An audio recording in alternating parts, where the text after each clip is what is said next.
Got to reverse it. I know. Hannah, you're a junior this year, right? Yes. Yeah.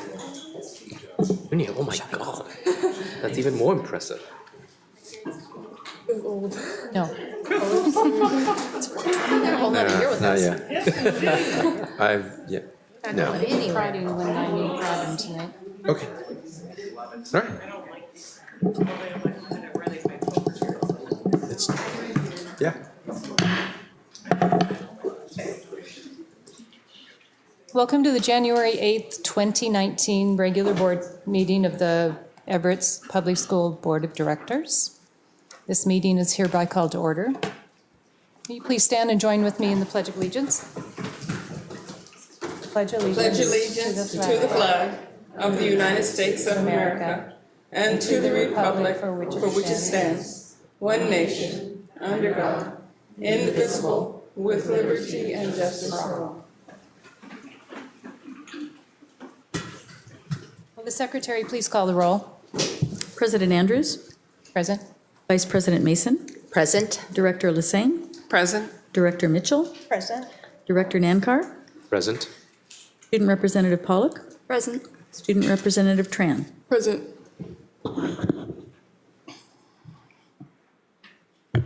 We'll move on to section 4.0, adoption of the agenda.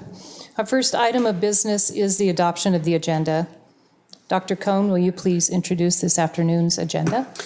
Yes, consistent with the plans established at your 2018 Summer Planning Workshop, tonight's agenda contains several elements related to both the district's strategic plan and the board's annual goals. There is a segment this evening for routine business. There is a segment for recognition. There is a segment for board comments, one for the superintendent's report, a segment for strategic progress reporting, a segment for information items. Tonight there's a segment for new business and one for upcoming agenda items. There have been no changes to the agenda since it was published to you, I would note, prior to spring break, which improves, winter break, yes, thank you, the correct break, which improves my average incredibly, I want you to know. Item 10.1, the superintendent's report will be updated during the meeting as is customary for regular meetings. The board may elect to change the order of business by a majority vote of the members, and note please, this is not the point of the agenda, to request items be removed from the consent agenda. So, in that we have published the board agenda to you and there have been no changes, we ask your approval as published. Is there a motion to adopt the agenda? So moved. Second. Been moved by Director Mitchell and seconded by Director Lassane to adopt the agenda. Is there any discussion? Hearing none, we'll go ahead. All those in favor say aye. Aye. Aye. Those opposed, no. Motion carries. The agenda is adopted. Moving on to section 5.0, it is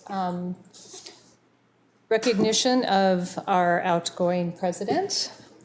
So this afternoon, the board would like to recognize the outstanding contributions of our outgoing board president, Caroline Mason. And I will start. It's a pleasure to be able to recognize Caroline. She has served as president for 19 months. She was elected in May 2017 when director went ahead to step down for health reasons, and then she was reelected in December 2017 by her board colleagues. So I commend President Mason.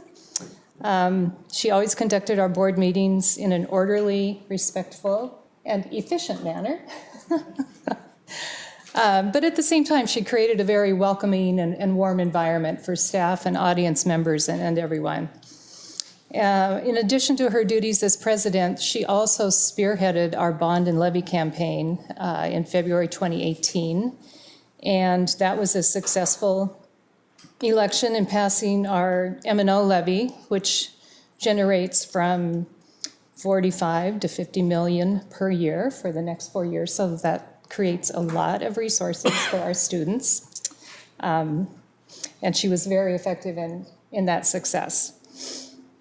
She was also a tireless advocate for our students during her presidency. She, again, I commend her for reaching out to community members legislators, parents, and students. She did a great job of educating everyone on our district's challenges and successes, but she also just had an open ear and reached out to different constituents to hear their concerns and criticisms, and just had an open mind and open ear for that sort of thing.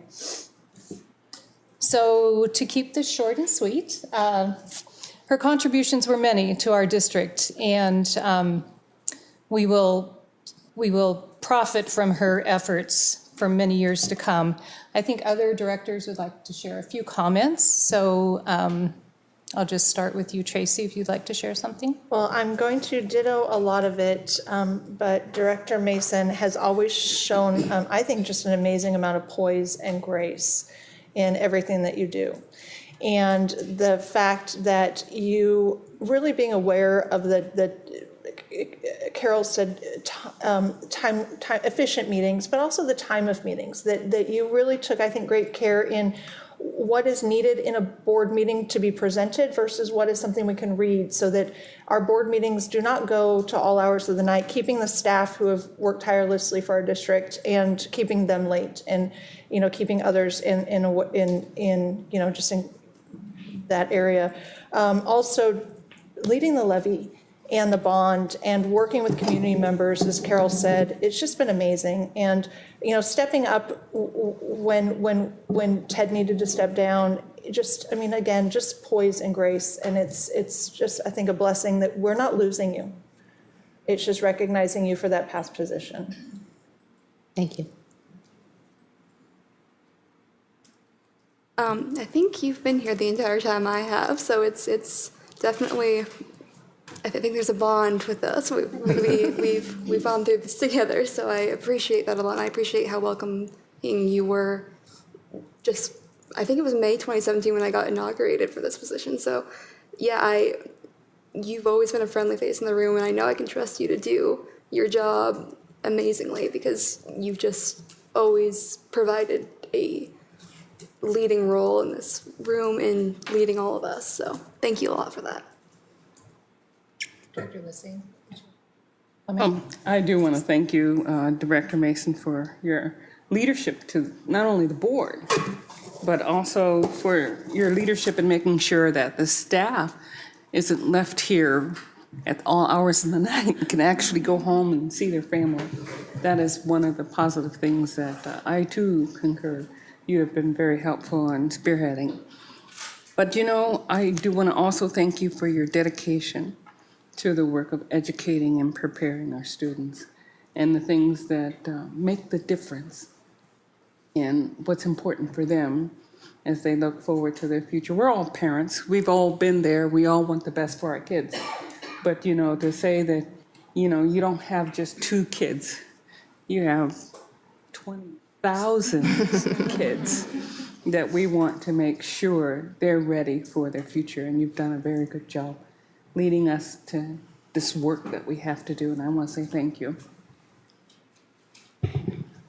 I'll just say thank you because in my 3 months or so that I've been here, I really appreciate your leadership because I think it sort of brought a level of calm and sort of the uncertain way that I came into this service, that I could focus on just learning the ropes and graduating on time, I suppose. So, and then you were probably, I think you were the first one, if I recall correctly, to also offer any assistance and help and all that. So I really appreciate that. Thank you.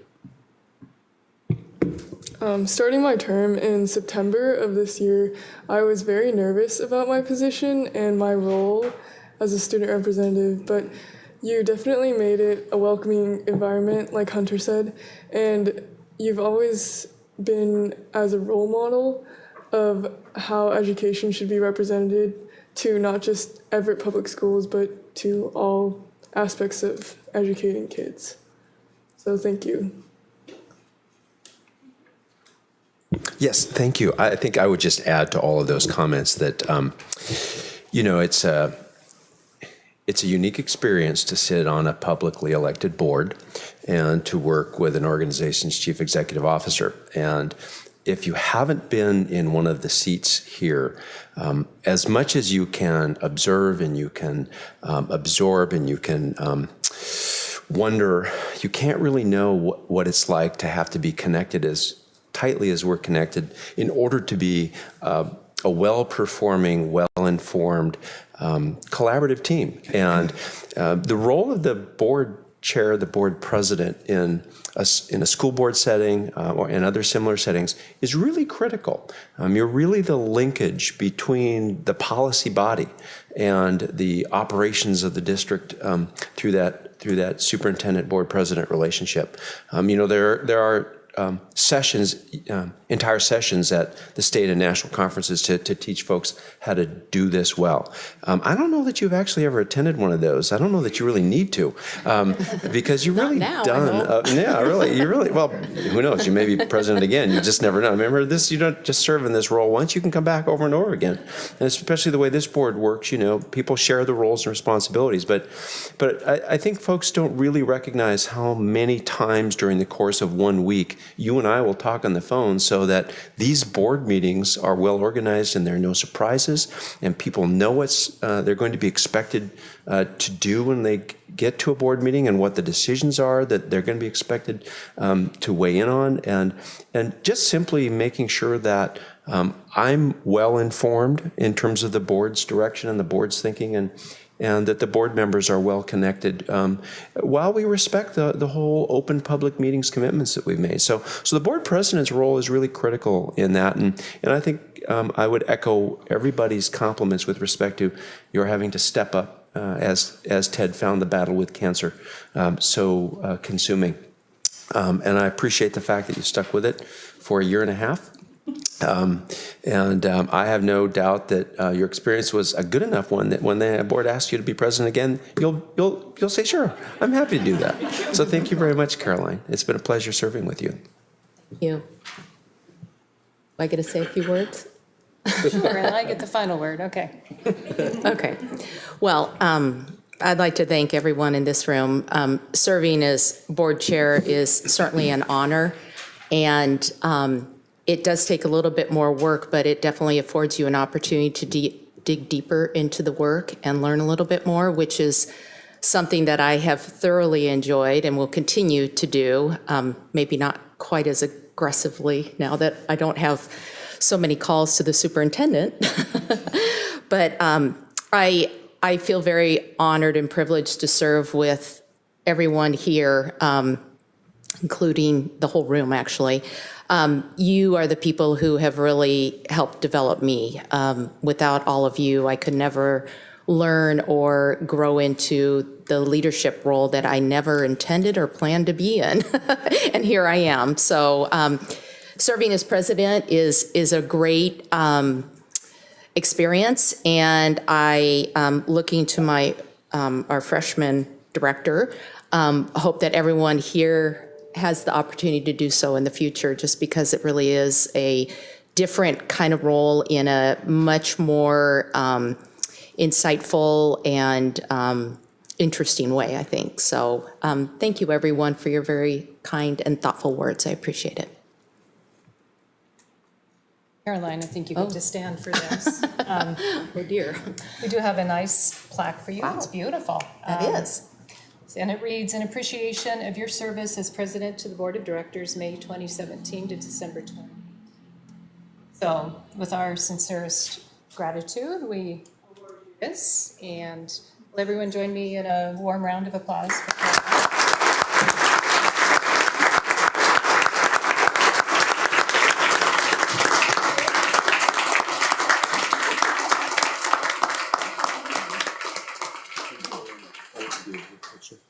Shall we do a group? Yeah, let's go around the front. do And this then Really very Picture. nice. Right, let's do that. It is. About face. Be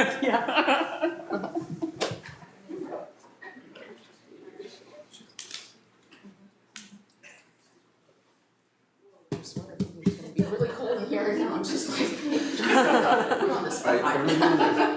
You gotta gather up with a Nice and close. picture. Good. You get a small? Got you all. Now you need y'all smile. One more. All right.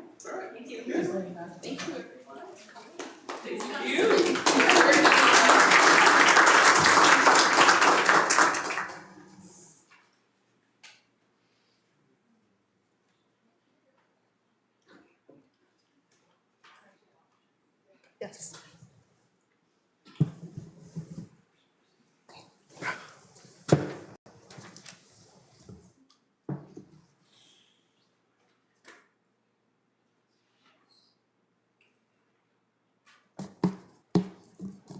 Okay. Moving on to section 6.0, public comments. The board recognizes the value of public comment on educational issues and the importance of involving members of the public in its meetings. Dr. Cohn, do we have anyone? Are there any requests for comments this afternoon? Yes, there are. Yes, there is. Okay. On behalf of the board, I welcome you to this meeting, and the speaker is... Are you ready for me to call? Yes, please. The speaker? Call them, or do I read this first? You read that first. Okay. A little learning curve here. On behalf of the board, I welcome you to this meeting. School board meetings are designed to conduct district business in public. We welcome ideas and opinions presented in that same spirit. So I will share with you how this portion of the meeting is conducted. The superintendent will call you to the podium to speak in the order in which you signed up tonight. Each speaker has 3 minutes. Comments are recorded and will be made available for future viewing by the board and public. This public comment time is for the board to listen to what you have to say. It's not a time for debate or discussion, and board members do not respond to individual comments. As board president, I have the responsibility to ensure the meeting and all conversations are orderly, productive, and respectful. Thank you for helping me with this responsibility. Dr. Cohn? Yes, we have one request to speak to you this evening. Patrick Hall is a resident of the district and would like to speak to the board about the Longfellow building. The green light will signify the start of your 3 minutes, the yellow a 30-second warning, and the red the expiration of the 3 minutes. Hi, thank you for allowing me to speak. So in my communications with the district over the past year about the Longfellow School and others as well, there are 3 main responses that I've received. One of them is that the Longfellow School is too expensive to rehabilitate. The other is that you've been unable to sell it. And the third is that you have a responsibility to save the taxpayers' money. So I'd like to address all 3 of those. First of all, about the rehabilitation, at this point, I don't think anybody is expecting that the district would attempt any kind of rehabilitation. Our hope is that the building would be sold, and so that would then be up to a developer to attempt that, and they would probably be able to do it for less money because it's their business. They have people who can do that, and I've never heard the district mention anything about the 20% historic tax credits that the building would easily qualify for, and that's something that a developer would know how to make use of. So second, about the parking, about selling the building, as to my knowledge, the property has never been marketed for sale with parking. I know that some of that is under executive session, and so I don't exactly know what all the details are, but to me, that's kind of like if I were to offer you a car for sale and then say, well, I'm going to keep the wheels. It's pretty difficult to sell it. And so I think that the building really needs to be sold with at least the parking under the non-historic annex. And as far as saving the taxpayers' money, as a taxpayer myself, I fully support you in that goal. I'm an engineer, and in engineering we have a saying that engineering is done with numbers, not with opinions. And I would think it's the same in finance. And so the notion of whether we are actually saving the taxpayers' money or not basically amounts to a math problem. And So I think that if the district were to ever again consider demolishing the building, that I think it's reasonable to ask the district to provide to the citizens of Everett an accounting for exactly how you would be saving us money, because it's not obvious from the figures we have so far, where the cost of demolition is 28 times the annual upkeep of the building, that is in fact actually saving us money. Furthermore, a few years ago, the district did a survey that showed that the majority of respondents wanted the district to do something with it other than demolish it. And so you may actually find the taxpayers amenable to spending a little extra money to save the building. So thank you very much. Thank you, Mr. Hall. Now move to section 7.0 consent agenda. Dr. Cohn, can you provide an introduction to the consent agenda, please? Yes, the board's consent agenda contains repetitive business items. Examples of this type of item include meeting minutes, personnel actions, expense vouchers, surplus lists, gifts and grants, and recurring contracts. Sometimes the consent agenda will include items that occur less frequently, but are of a routine business nature. The less frequently occurring consent agenda items are usually reviewed by the board in its Friday report, 1 or more weeks before the board meeting when those items are scheduled to appear on the consent agenda. This gives directors time to ask staff questions about those items or to consider discussion about the policy implications of a particular item. If a consent agenda item is removed by the concurrence of 2 directors, that item is placed in new business and the remaining items are automatically renumbered. The board votes on the consent agenda by a single motion, and by its definition, a consent agenda is not debatable. In the case of this consent agenda, the superintendent's office has received no questions or comments regarding any of the items that I'm aware of. Therefore, we present the consent agenda to you as published and ask your approval thereof. Is there a motion to approve the consent agenda? So moved. Second? It's been moved by Director Mason and seconded by Director Mitchell to approve the consent agenda. Does any director wish to remove an item from the consent agenda and place it in the new business section of the agenda? I had one question regarding the letter to the SRO for Mill Creek as to when the council member, Jared Mead, took office. He resigned his office after we, I think after we placed this, so we would adjust that part of the letter. Thank you. Yeah.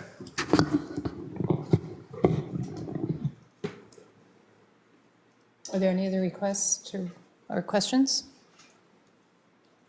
No requests, we will move to the vote. All those in favor of approving the consent agenda, say aye. Aye. Those opposed? Motion carries. We'll move to board comments. This is a time where directors and student representatives have an opportunity to share information or comments about the recent activities as they relate to the district. Why don't we start? Student representative. Well, I don't have much to say about the district since there was winter break, but during the holiday season, I was thinking about family, and I just thought about how important human connection is with family and peers and teachers, so how much support you get and how that builds you up in your future. And I just thought about how grateful I am to be in a school district of supportive teachers and supportive peers and family. And I just hope that I can help other students who don't have that support to gain the right resources to build them up for their futures. That was just a thought. Well, thank you. Those are very nice thoughts. Thank you for sharing. Yes. I feel like I should, but I don't. So, so just Happy New Year to everybody. It has been kind of a quiet time between our meetings, I agree. Director Lassane, anything? No, just happy New Year to everyone. Now that you've been able to relax, rejuvenate, and recharge your batteries, 2019 is going to be, let's go. So let's get hot. I don't have any comments as well, other than Happy New Year. Okay, I'm just going to, oh, gosh. Hannah, same thing happened in my house. Becca took it upon herself the Friday before school, so I appreciate Dr. Cohn saying spring break, to go to one of her teachers and say, my mom wants to take me to colleges for spring break. What should I do? And her teacher immediately sent her to the Career Center, who gave her a list of schools she needed to explore that Jackson kids have gone to or that she's heard about. So we are planning a spring break college visit. So that's on my brain, but it is those connections of who do you know at your school? A teacher immediately reacted, the Career Center immediately reacted. So I think our students are blessed to be here.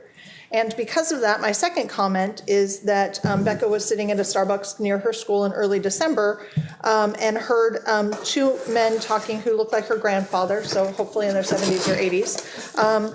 One of them talking about why does he have to pay taxes for schools when he does not have kids in schools anymore. Then several days later, in the Herald, could have been the same gentleman, wrote a letter saying, why do I have to pay taxes for schools when I don't have anybody still in schools?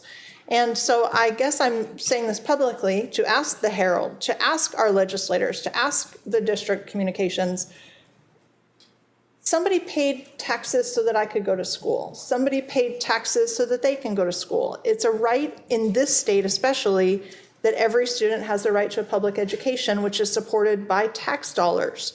And how do we communicate in this year, as we're going to start planning our bond and 2020 levy,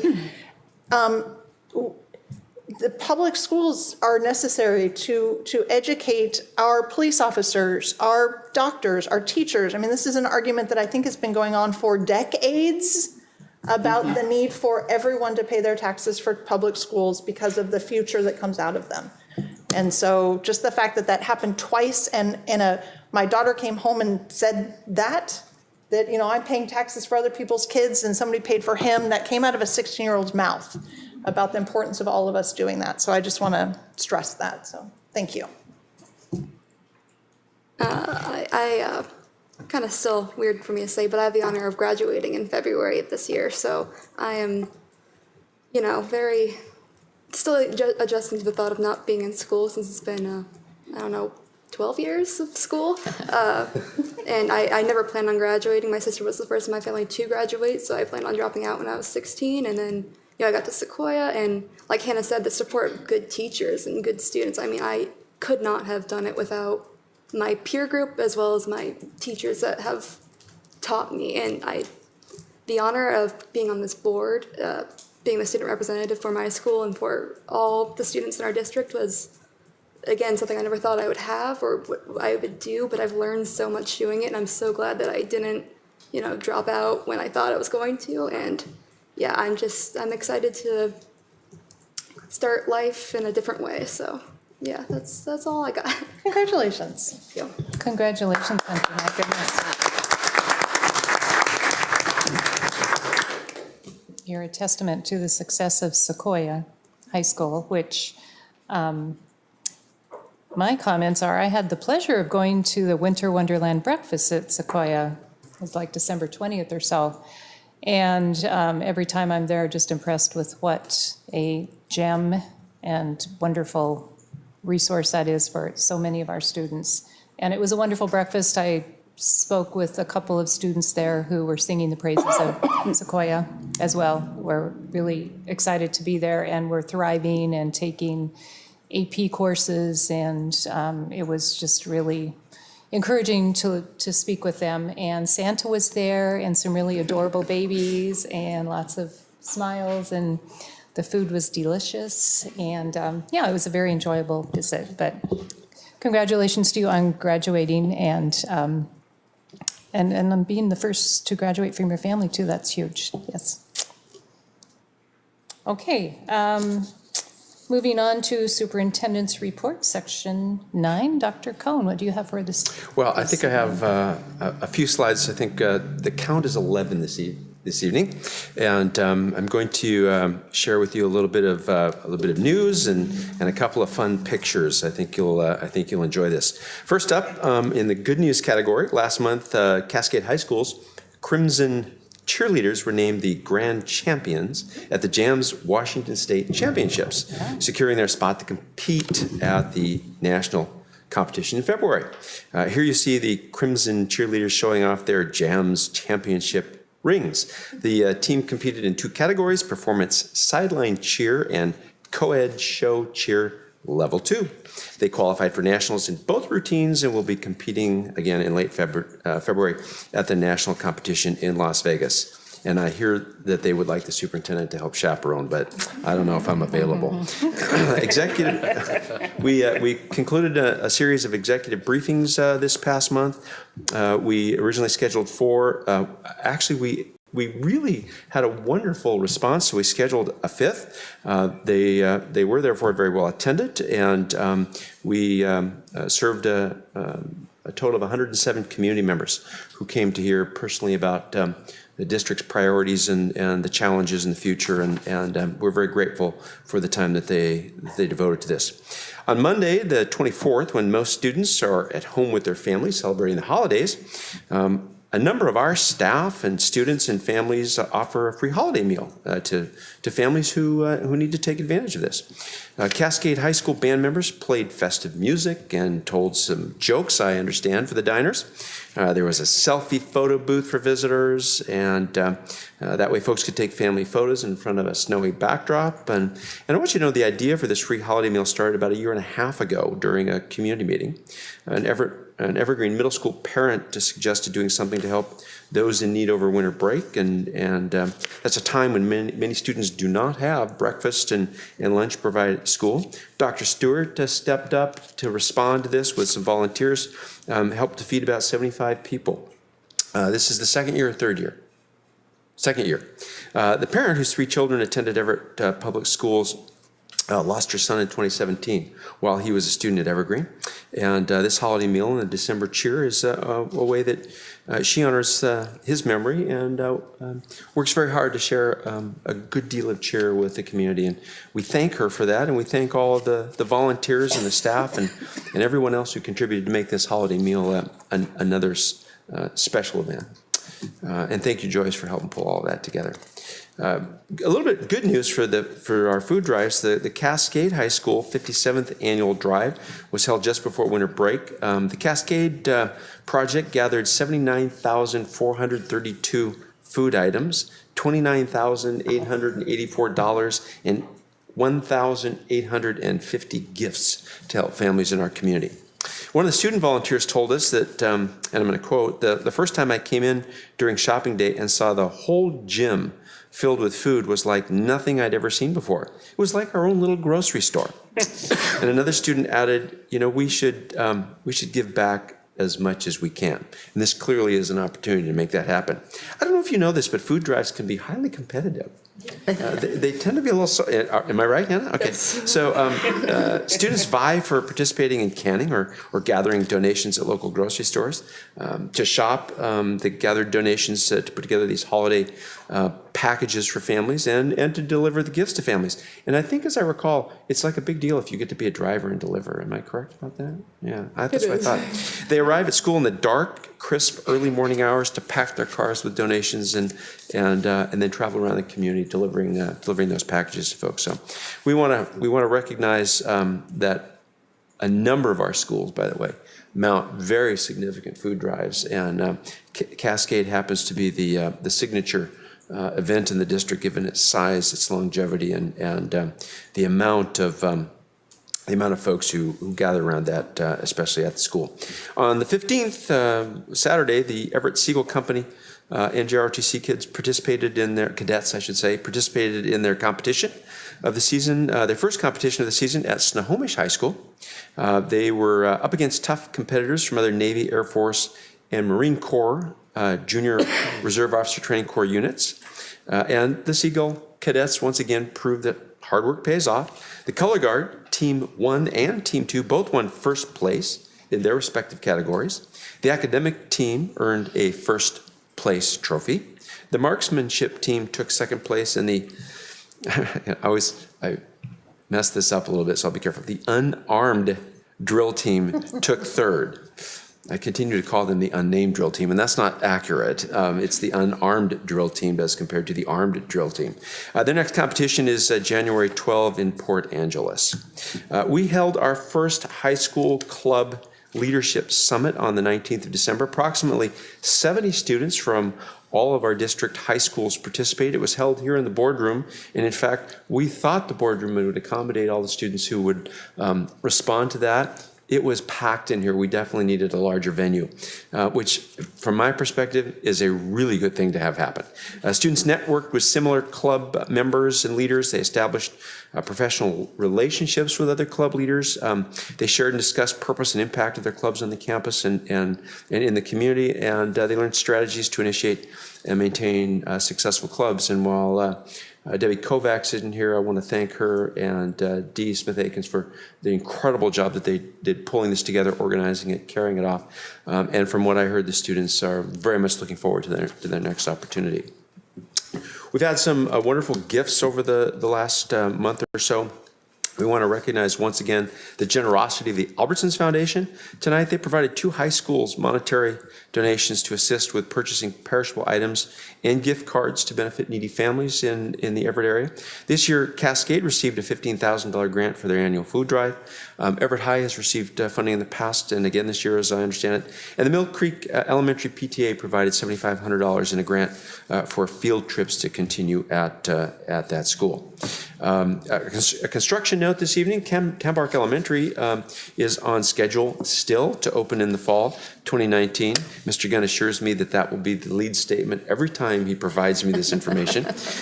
All the concrete floor slabs have been poured inside the building. Roofing is well underway, and installation of insulation and interior drywall in the classroom wing began at the end of December, and you owe me the money from that bet. Debbie, I said it without messing it up.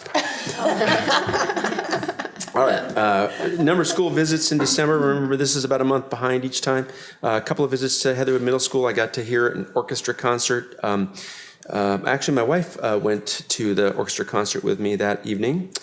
Cascade High School, I think 3 visits during the past month, including boys wrestling and the ability to observe the first Lego event on a Saturday. A couple of stops at Everett High School with ASB leaders and boys basketball, and then I think 3 visits to Jackson High during the month, including for a local on-time graduation meeting, which was really quite good. And I have to tell you, and an orchestra concert. Let me go back to the OTG meeting for just a second. This is the 10th season that I've seen the OTG process evolve, and I have to tell you, just sitting there watching those folks work, and the speed with which they worked on individual student issues and the data that folks around that table brought to the table wasn't something I ever observed during my first year. This notion of moving into this essentially this third phase of on-time graduation work that Joyce and the assistant soups and the principals have been leading, and Jeannie Willard, is so dramatically different from what you would have observed if you'd been to one of those meetings a decade ago. And I want to call that out. And I know this occurs at multiple schools because I've been to them. It just happened to be that this one, being the largest school in the district, was remarkable to watch in terms of the efficiency and effectiveness with which they moved through that work on one of these local OTG meetings. So that's my report for this evening, and I will note again that I'm improving my average tonight. Thank you very much. Well, thank you. That's a lot of good news to start off 2019. So we'll move next to strategic progress monitoring and to our early learning progress report. We look forward to this annual report update, this especially important area and exciting. Speaking of good news. Yes. All right. Well, good evening. We're excited to be here and share our early learning focus and our next steps. The current work we're going to share with you tonight is specific to the goals you see here on the slide, as well as how we concluded last year's board presentation.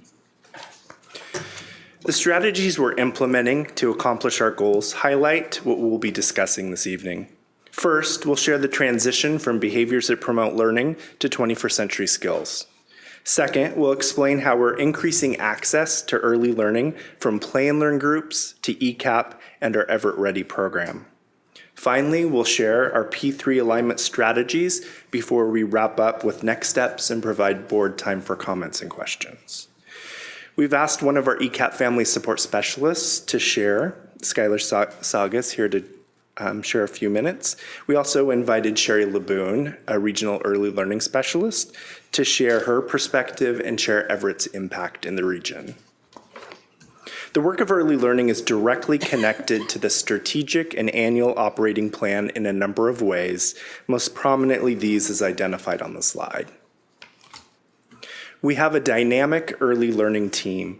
In the transition of Bev Eichhoff and her retirement, as well as support during Monica Kaczmarek's maternity leave, Megan Gerson recently joined our team as a preschool early learning coach. We have also highlighted a couple of our strategic partners on the slide as well. Joining us in the audience tonight are Kirsten Hansen from the Everett Public Schools Foundation and Elaine Larson of Opportunity Council. The work of early learning is specific to empowering, inspiring, and supporting staff through alignment and professional learning around developmentally appropriate practices and progressions of learning. The Wordle on the slide shows the focus of this work, including 21st century skills, the integration of Reach for Reading and Building Foundations That Last, early literacy strategies, and early numeracy.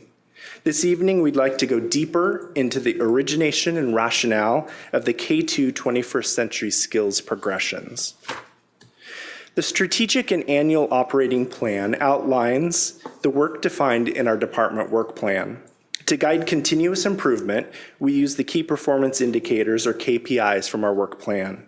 On this slide, you can see the key performance outcome: students meet or exceed standards by the end of kindergarten.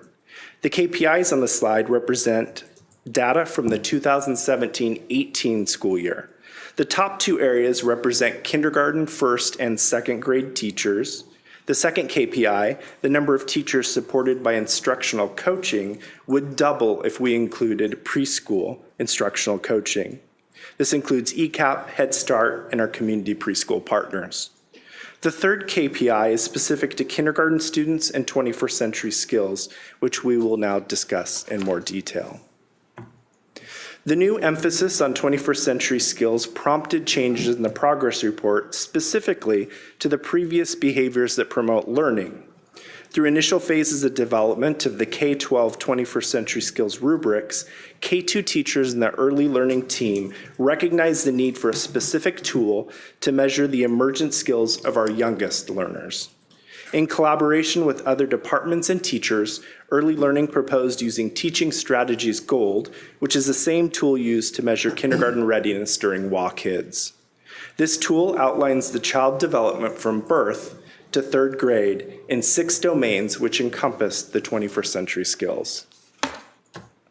This is the 21st century skills grades 3-5 rubric for growth mindset, focusing on tenacity, perseverance, resilience, self-regulation, and self-advocacy. Looking specifically at the proficient area for self-regulation, the rubric states, outlines a plan to reach a goal, tracks progress, maintains attention and effort, and uses feedback and self-reflection to improve. We wanted to measure the rapid growth you see in K2 students and use a tool that allowed for the developmental growth of early learners and provide meaningful feedback to parents. We chose to use the Teaching Strategies Gold tool, which defines a clear progression of the emerging skills of children, birth to third grade, bridging the skills needed to be successful beyond third grade. Our first step was to align the 21st century skills definitions and criteria with teaching strategies goal by identifying objectives and dimensions for each of the 21st century skills. The sub-bullets on the slide show the indicators of K2 21st century skills. One dimension of growth mindset for K2 is manages feelings. You can see manages feelings, which falls under the objective of regulates own emotions and behaviors on teaching strategies gold, is part of the 21st century skill growth mindset. The color band shows the developmental progression, birth to age 1 in red, age 1 to age 2 in orange, all the way up to 3rd grade in brown.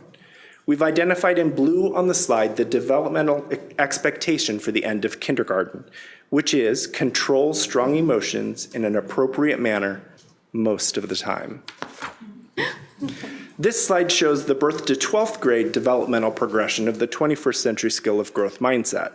Outlined at the top is the birth to 2nd grade progression of manages feelings, which developmentally leads to the 3rd through 12th grade progression of self-regulation. On the left side of this slide, you can see the previous elementary progress report using behaviors that promote learning. On the right side, you see the current K2 progress report section for 21st century skills. We're currently in our 2nd year of reporting on 21st century skills. The work represents a significant shift for teachers and their emphasis at 21st century skills as they are reporting. Previously, teachers were subjectively determining 17 separate skills for behaviors that promote learning without standardization. Now, teachers are rating frequency of the 21st century skills with a common tool. The data on the slide represents a comparison between the behaviors that promote learning and 21st century skills on the elementary progress report. We believe the 21st century skills scores in 2017-18 reflect teachers being more intentional as they use the developmental continuum. The importance of this work is that K2 teachers now have observable criteria with 21st century skills as justification for the progress report ratings. 21st century skills are more prominent in classrooms as they are taught, observed, and rated. Another area of focus has been increasing access and connecting with the prenatal to 5 community. As we think about all students being ready for kindergarten, you can see the number of students served in 3 areas: play and learn groups, ECAP, and Everett Ready. Each of these represent growth, as we will now discuss. Funded by the Everett Public Schools Foundation, this is the 2nd year for play and learn groups. Our purpose is to connect with the birth to 5 community, increase access to opportunities, acknowledge and support parents or caregivers as their child's first teacher by providing opportunities to play and learn together.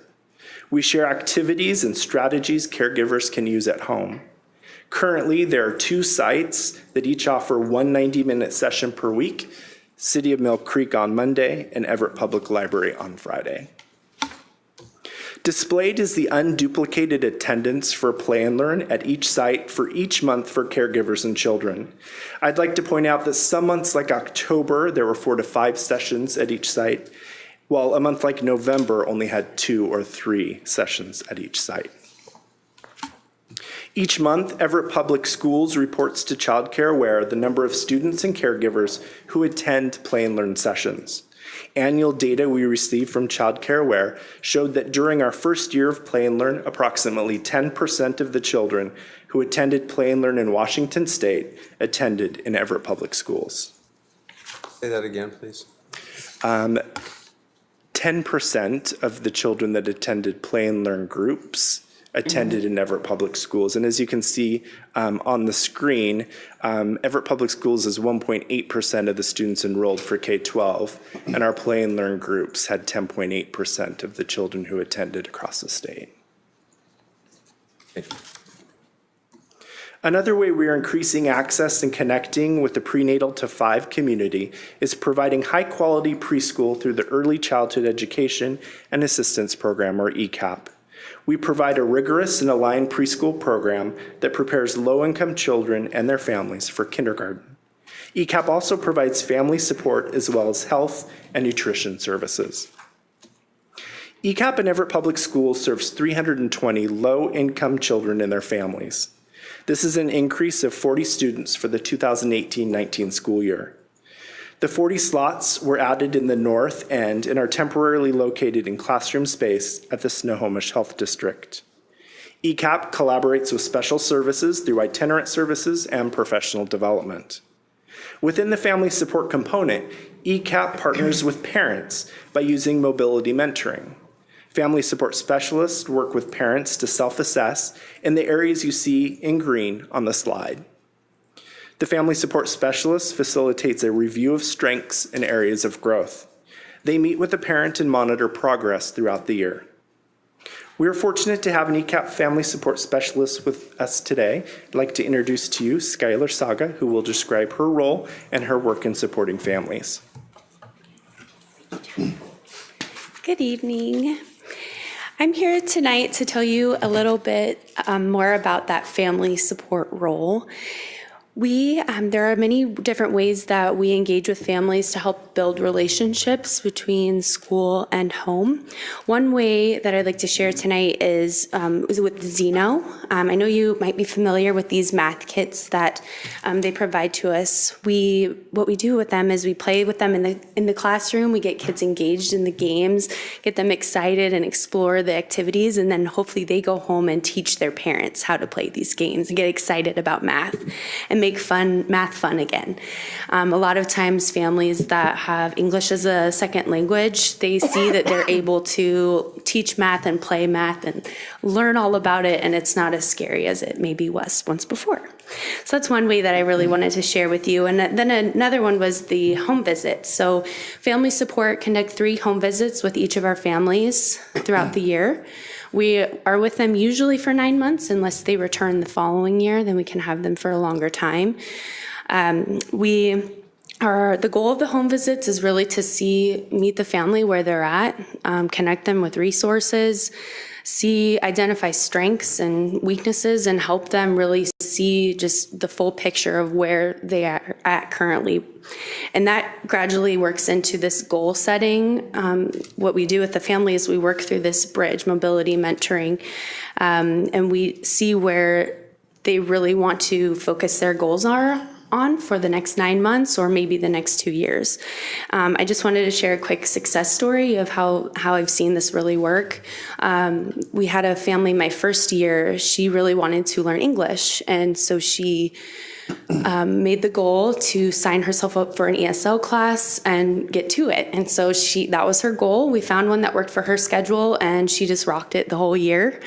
And by the end of the year, our home visit, we hardly even needed an interpreter by the end of the year. So, and then I was lucky to work with her another year, and her next goal was she wanted to get her GED. And she just saw her goals, and she just really went for it. And it just took someone coming in and like breaking it down and showing her that it's totally possible and that she can do it. And she's actually a sub for Muckletale School District now. So she's really, really great. I just wanted to share that success story and the importance of family support and ECAP and the difference that it's making in families' lives. So thank you. I'll bring my cake. Thank you very much, Skylar. Everett Ready is another way we're increasing access for high-quality early learning opportunities. Funded by the Everett Public Schools Foundation and Title I, Everett Ready is intended to provide an opportunity for a smooth transition to kindergarten for students with little or no preschool experience, students who qualify for free or reduced price meals, and students who speak a language other than English. The final area we want to highlight tonight is the integration of strategies to support early numeracy, literacy, and social emotional development. In this section, we'll be discussing the professional development we offer to our teachers and community partners. The first 2 KPIs are professional development sessions offered and the number of partners attended during the 2017-18 school year. The third area is the number of transition reports shared with Everett Public Schools kindergarten teachers. Each spring, community preschool partners and parents are invited to complete a transition report to provide kindergarten teachers and school teams information about the student transitioning to kindergarten. First, we'd like to highlight our intentional planning and alignment of progress monitoring. The graphic on the left represents the 8 components developed by Dr. Christy Cowers. We use this framework to guide implementation of our comprehensive P3 approach. The Cowers framework is used as a lens as we plan and evaluate our P3 alignment. Over the past 8 years, Building Foundations That Last Early Literacy has provided aligned and engaging professional development for preschool through 2nd grade teachers. Teachers use tools and strategies to create a continuum of learning by developing consistent literacy understandings among teachers, as well as effective reading and writing practices for students. Second step curriculum is providing common language, strategies, and aligned social emotional instruction in ECAP and throughout Everett elementary schools. Our new and developing P3 alignment work is in early numeracy, which we will now discuss. For the first time, we're offering community preschool and early learning providers professional development on 3 OSPI math modules: counting and cardinality, operation and algebraic thinking, and geometry. One of the 3 components of WA Kids is early learning collaboration. One way Everett Public Schools collaborates with early learning partners is through professional development. The 2018-19 Pre-KK Connection events are focused on math routines, specifically counting collections. The nature of routine allows children to go deeper into conceptual understanding in a developmentally appropriate way. Math routines begin in preschool and continue through the grades. We're focusing on growth mindset in our youngest learners and helping them see themselves as mathematicians. Thanks to the Boeing Early Numeracy Grant, we've partnered with community preschool leaders who have been involved in the early literacy alignment work. These leaders are familiar with the big ideas and strategies that make the P3 early literacy alignment work. We're using these strategies to inform the early numeracy alignment. We're thrilled to have Sherry Laboon, early learning specialist, with us this evening. She's going to take a minute to share our work from a regional perspective.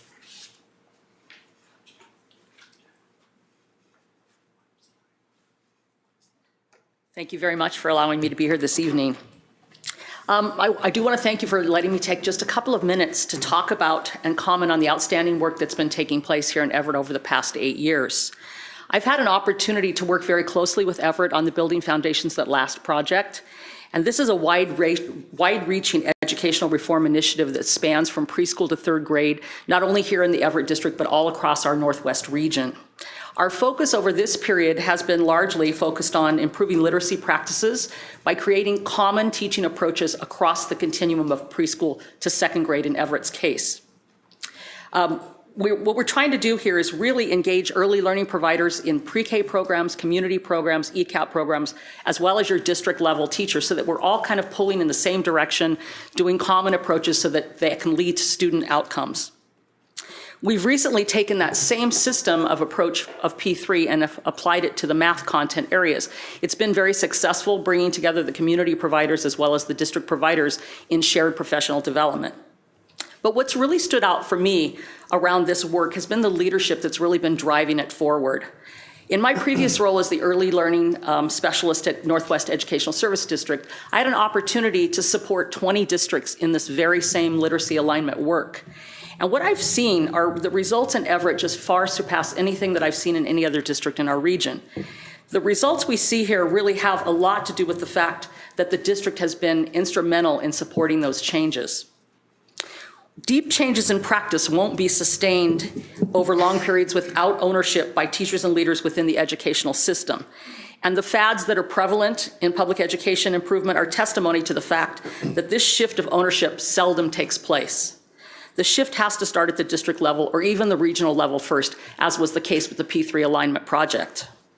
One of the greatest challenges other districts in this region have faced is that they haven't been able to ensure that after the initial intervention and the services, in our case provided by the ESD, have finished, that the improvement actually continues to sustain itself. Through the efforts of both categorical programs and the early learning department here in Everett, they've deepened the ownership of this reform effort. The early learning team of coaches has really been instrumental and provided critical supports to buildings. They've created tools, they've supported teachers, and they've really supported their preschool community providers so that when kids come into your district, they really have some common practices that they can bridge to the kindergarten classrooms. They have more closely aligned these teaching practices with standards, and more recently they've worked very hard to align things to your new ELA REACH curriculum, making life a lot easier for teachers and making it more possible for them to carry out these teaching strategies. The model of scale up and the characteristics of success imply this longer view that we have to take if we're really going to make reform initiatives stick. Everett has definitely taken the ownership and moved forward on this continuous improvement. Educational reform is a very complex set of circumstances involving all levels of the educational system. And I am very proud of the efforts in Everett because they are clearly on a path to building foundations that last for all of their students. Thank you for your time. I see, tick, tick, tock. We're almost done. All right. Thank you very much, Sherry. We appreciate your partnership. Our next steps are here on the slide. And development of an early learning center to increase access is a step I'd like to highlight. One option we'd like to share is the use of space at Hawthorne, which was formerly used as the Science Resource Center. In August, Everett Public Schools submitted an application to the Washington State Department of Commerce for a grant to fund a quarter of the renovation cost of converting the Hawthorne space into an early learning center. The cost for renovation and site work is approximately $3.6 million, which represents the high end of the renovation. This is a reimbursement, so we would need to initially fund the project, and then the state would reimburse the district up to $800,000, or a quarter of $3.2 million. In early October, the early learning staff received notification that the Department of Commerce Review Committee recommended the application move forward onto the governor. Next steps include consideration by the legislature. If approved by the legislature in late spring or summer of 2019, funds appropriated would be available in the fall. Facilities is drafting an alternative Hawthorne option, which includes a refresh of the space to transition to preschool classrooms, which would cost significantly less than the estimated renovation cost. In summary, we shared with you this evening how we empower, inspire, and support P3 staff through the development of 21st century skills, how we continue to increase access to early learning and high-quality experiences and connect with the prenatal to 5 community through Play and Learn, ECAP, and our Everett Ready program, as well as how we integrate strategies to support early numeracy, literacy, and social-emotional development. I'd like to take a minute to thank both Skylar and Sherry for sharing this evening and providing their perspective. Now we'd like to open it up to you for comment and questions. Thank you for that wonderful update. So many great things happening. Do directors have questions or comments?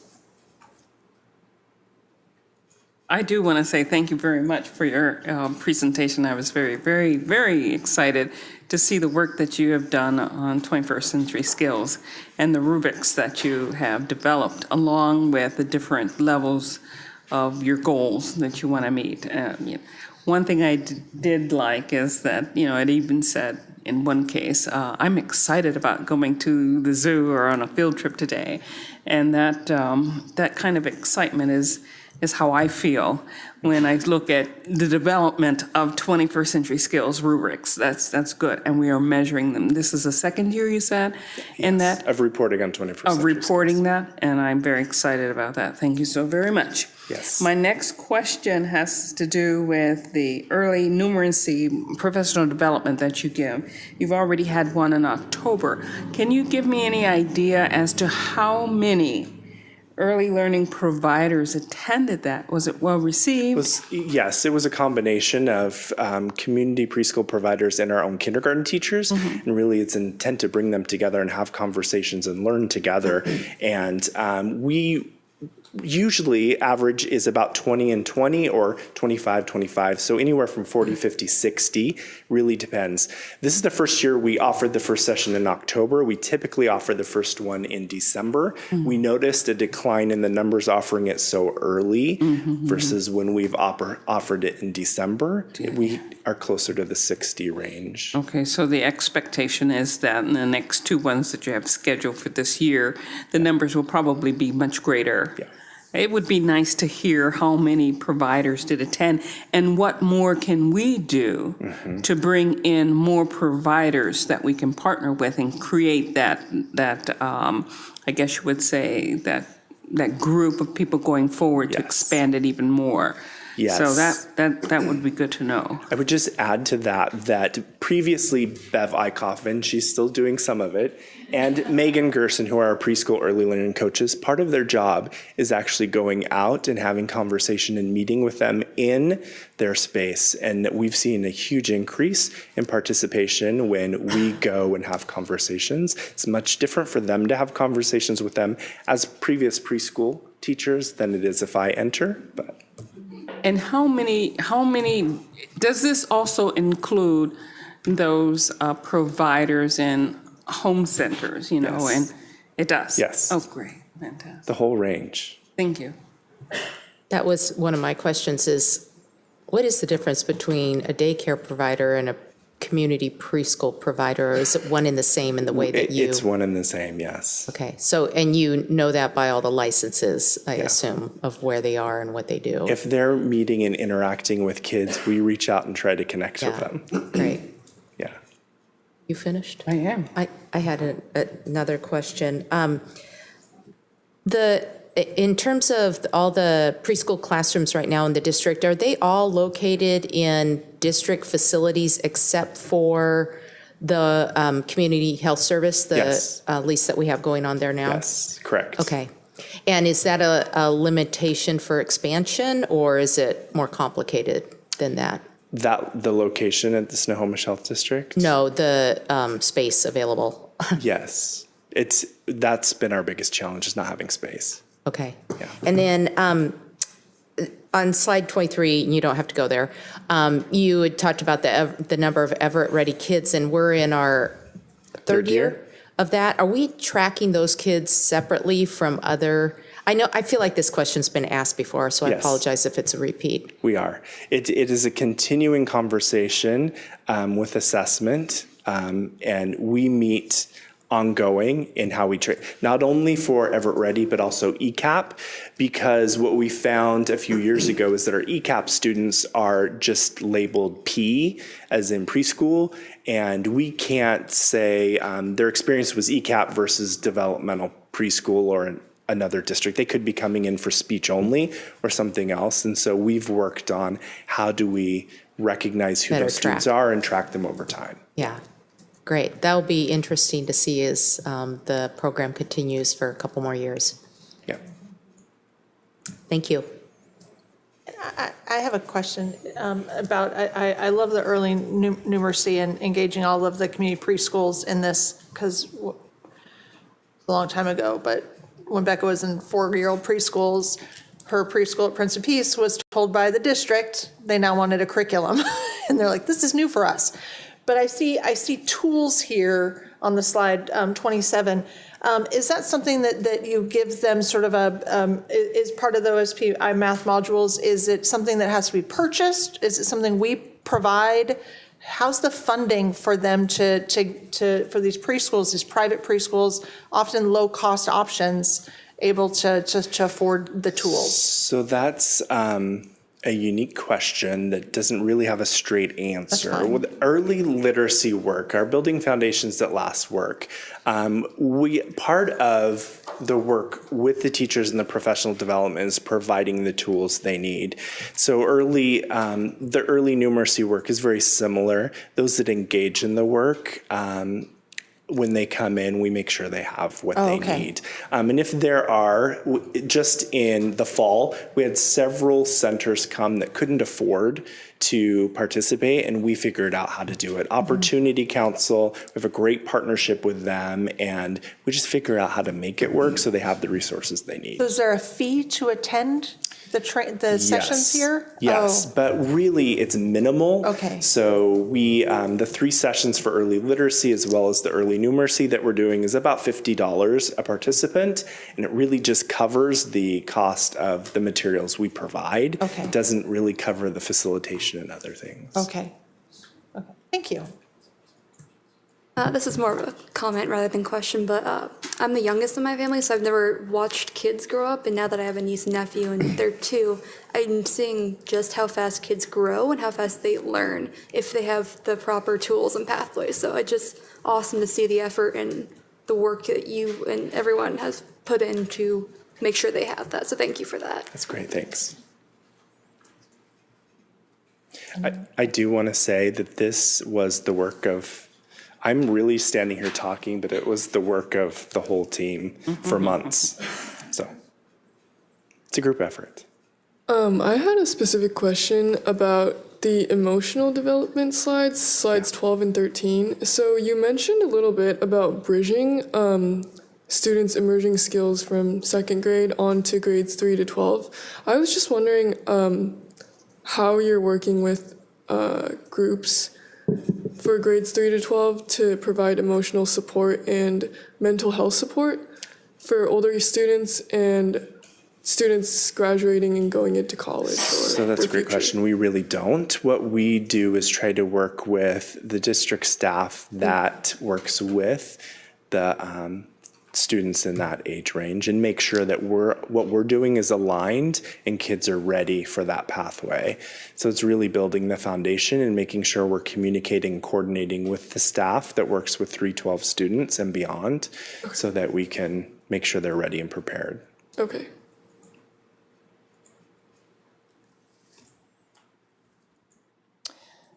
I had a question about the play and learn groups. The numbers are impressive. So, and I'm not sure I still understand what the play and learn groups are. Do they include like the early numeracy and literacy, or are they different than It's different. It really is a drop-in. And one of the things we're trying to do is get to locations where we can have an impact on some of the communities in North Everett or Everett Housing Authority. We really have just started building our foundation, and so we knew it had to be an ongoing, consistent time where people knew where to come and meet. And so we started with a partnership with Everett Public Library, City Hall at Mill Creek, and it's really a drop-in. So that we intentionally set up the materials and it rotates. And there's things set up and there's prompts and posters and there's staff that are there facilitating conversations and guiding. But the intent is the caregiver or parent is interacting with their child, but there's someone there to help guide them and there's prompts put up. And it's really just a free play and engagement. And then towards the end, there's 20 to 30 minutes of a circle time that's really more intentional and guided. And the theme changes over time. Do we connect parents with resources or anything? Yes, it's a range. It's really one-on-one dependent on what's needed. Thank you. Just sort of an overall impressed with just the inclusion of families and parents in the whole early learning program. It's just building such great foundations as they get into school and moving forward. So thank you for a great presentation. I think Dr. Cohn also had a question for the board. Well, it's really for the board members, and let me I think we probably worked over this presentation 4 times, 5 times? At least. Before it comes to you. What? Yeah. About right? Yes. Maybe more that I don't know about. Yes. 7. But About 30 other times you don't know about. So the objective with this, you had objectives at the beginning of the presentation, is as a strategic progress monitoring report. Our hope is that during this type of an update during the year, you get a sense of how well we're progressing on a strategic priority for the district. I particularly wanted you to see over time the growth of the program that we're investing in incrementally over time. There's a American term for a long, slow climb up a steep hill, and I can't remember what it is, or I'd tell you. It just slipped out of my mind. But I think one of our school districts has that name, or a school has that name. This is a long, slow climb up a very steep hill in this state, because the state really isn't funding it. I mean, it just simply isn't. And we're incredibly grateful for the progress that was made during the last decade on kindergarten, full-day kindergarten. That was a huge change in the state. This is the next strategic investment from my perspective. What I'd like to know, given that we worked over this presentation really substantially so that you could see the fullness, some of the detail, the balance that we've tried to create, and where we'd like to make investments, and we've talked about potential future investments. Did the Strategic Progress Monitoring Report give you what you need? Is there anything that you feel like we ought to have included, or maybe we put too much in? So what I'd really like is a little bit of feedback on how did we do in updating on a very important priority, which isn't about how they presented per se. It's about we talked very carefully about what should we put in front of you in order to accomplish this task today. And we don't have a rating form for you, an assessment form. That's really not the point. The point is, really quickly, what top of mind, did this give you the sense you need of the growth over the last year, if not several years, in this program and the complexity and the expanse that we've been working with over time? Madam Chair. I mean, the question is really to you as the board president.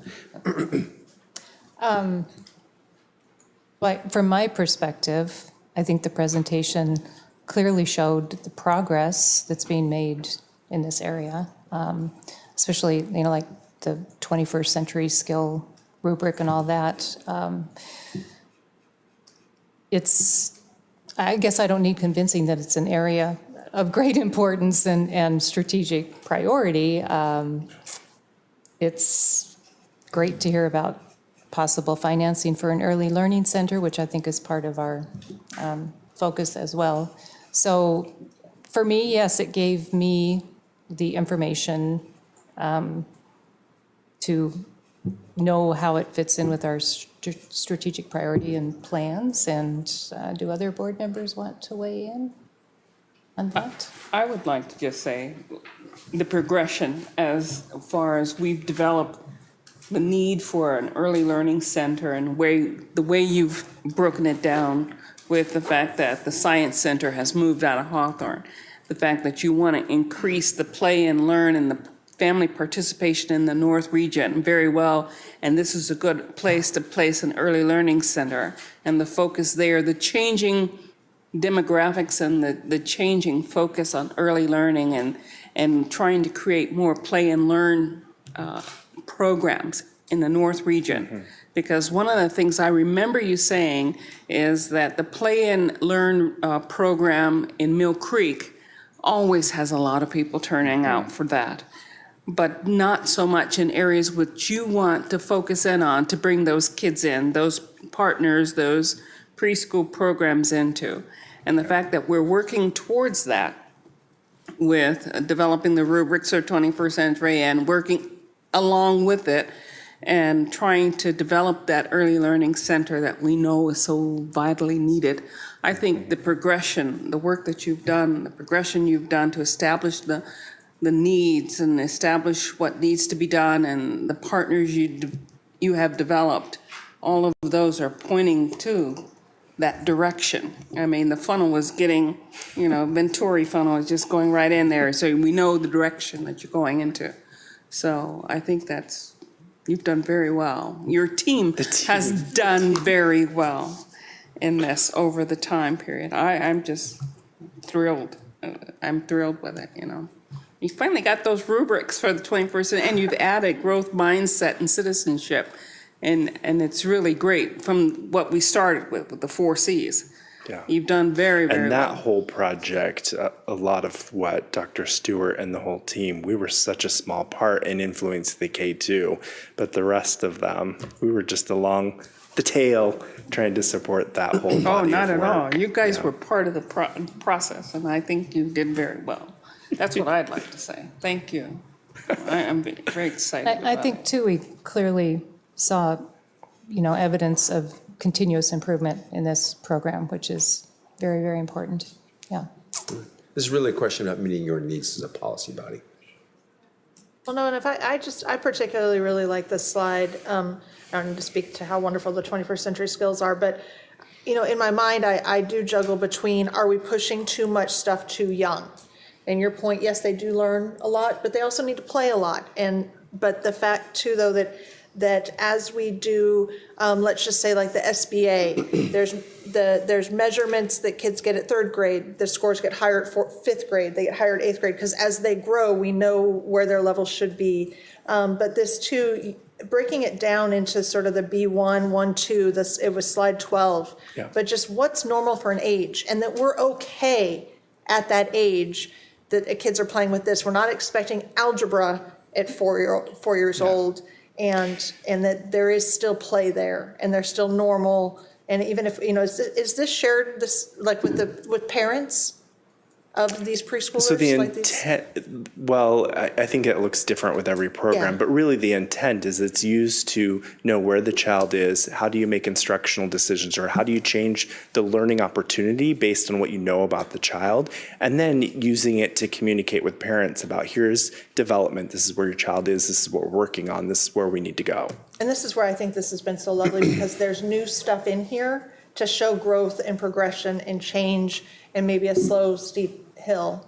But it is, I think it And does. I think show the part of it growth too, the you program. had mentioned pushing things down. It's really about being clear, educators being clear about what the expectation is and what the development is, so you can know where the child is and you can set up the learning opportunities based on where the child is and where they need to go. Lovely. Yeah, I don't need to draw this out. Okay. I just wanted a little feedback on meeting your needs as a board. Outstanding. Thanks. And I think your last comment summed things up very well. thank you. So thank you, everyone, for coming and Thank you. sharing in the preparation of the presentation. And it was wonderful news. We look forward to another update probably next year. Okay, we will move on to section 11, and that's information and discussion. The first item is the first quarter financial update.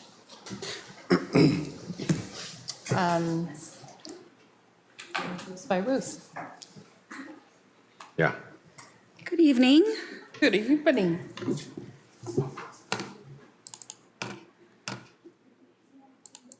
My presentation isn't quite as exciting as preschoolers running around learning and playing, but I'll try my best.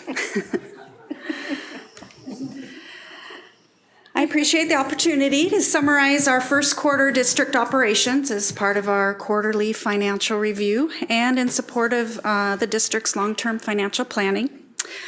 Board docs also includes a companion monthly financial report for November that you probably saw. I'll provide an overview of 5 funds with a more in-depth look at general fund.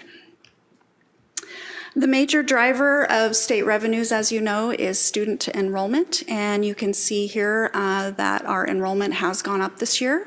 To budget, it was about 45, or we expect it to be over the course of the year, about 45 under projection, but our head count was right on. It was within 10 students.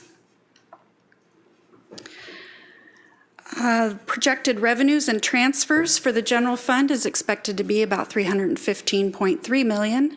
As you see, October and April are our high points because that's when we get our local levy taxes from the county and from the taxpayers. Projections do reflect $41.1 million in levy revenue, which is lower than prior year.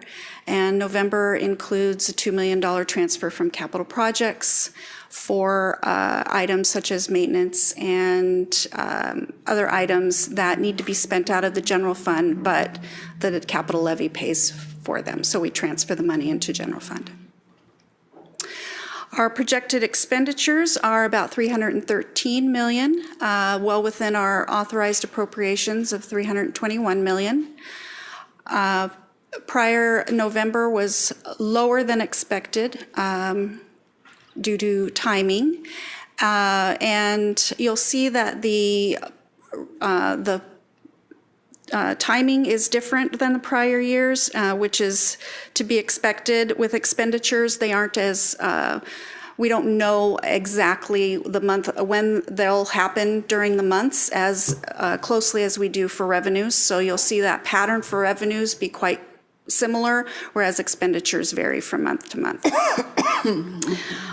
Excuse me, I don't project a large increase in as large an increase in expenditures at the end of the year as in prior years because of fewer one-time purchases. Projected ending fund balance is about expected to be about $27.8 million. That is 8.9% of total ending of total expenditures, well within our 5% target that the board has authorized. November ending fund balance was $39.5 million. That's close to our high for the year due to those taxes coming in November. And then for other funds, capital projects revenues are quite similar pattern to other years. The spikes that you see are due to the capital levy coming in April and October. Our capital authorized appropriations is about $100 million. This is only a portion of our multi-year project plans. And as projects accelerate, then monthly expenditures do increase, and they tend to go up, especially in August because of those accruals. Capital projects November ending fund balance it was $74.2 million. And this is due to bond sales. We had 2016 a $50 million bond sale and a 2018 in September $50 million bond sale. So that's why those fund balances continue to go up. But as we spend the money, obviously they start to ratchet down as well. Debt service fund, we have a November ending fund balance of $37 million. November is always our high point because we make a large principal and interest payment in December. And so you'll see that go down in the second quarter. Our ASB ending November fund balance is about $1.8 million. And fall is, as you know, the high point because we collect ASB card money, we collect annual yearbook sales and do other fundraisers earlier in the year. And then they spend that money over time throughout the year. And then as you can see, Cascade has decreased their fund balance from this time last year in November. Everett has increased a bit. And Jackson has decreased quite a bit. So we're hoping to see that Jackson is continuing to spend down their high fund balance, and this shows that they are. Transportation Vehicle Fund, November ending fund balance was about $124,000. We expect to buy 2 additional buses to replace some older ones this year with that money. And that's all I have, unless there are questions. Board members have any questions? I had a question on the decrease in the Jackson High fund balance. Pretty substantial, and when I looked at their budget, I realize this is November to November, so it's kind of hard to compare it's like comparing apples and oranges, but like their anticipated spend down for this fiscal year was $190,000, and This is 231,000. What are they buying? What are they doing? I guess it's That could be, and I haven't looked into that. I can get back to you on it. But sometimes it is the timing of the expenditures. So they may have been saving up for a trip or something, and then there was a fall trip. I don't know that for sure, but it probably has to do with the timing, and also that they may have decreased. Not sure if they decreased any fees. I couldn't say that for sure, but if they did, then it would be reflected in the beginning of the year. Does ASB, to go on to that, does ASB pay for like all the sports? A lot of Jackson teams in the fall went to state, went to districts. Does that come out of their ASB funds, or does that come out of a different fund? That would be general fund for the coaches. Because that was just because I'm hearing from all my friends and Twitter's alive with everything Jackson's been doing athletically recently. So it was just a question if that cost money. So. Well, they had mentioned that they were going to increase their parking fee, but then we said that's not a good thing to do. Would they have put that in their budget, and then we said no, so they readjusted that budget?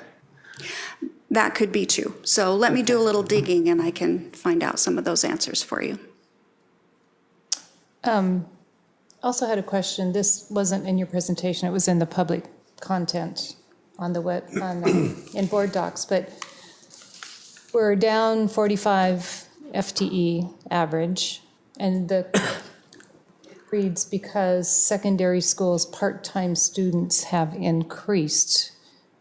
So if we have the same number of students, head count students, because we're right about on with that, if a higher percentage of them are part-time, that lowers our annual average FTE.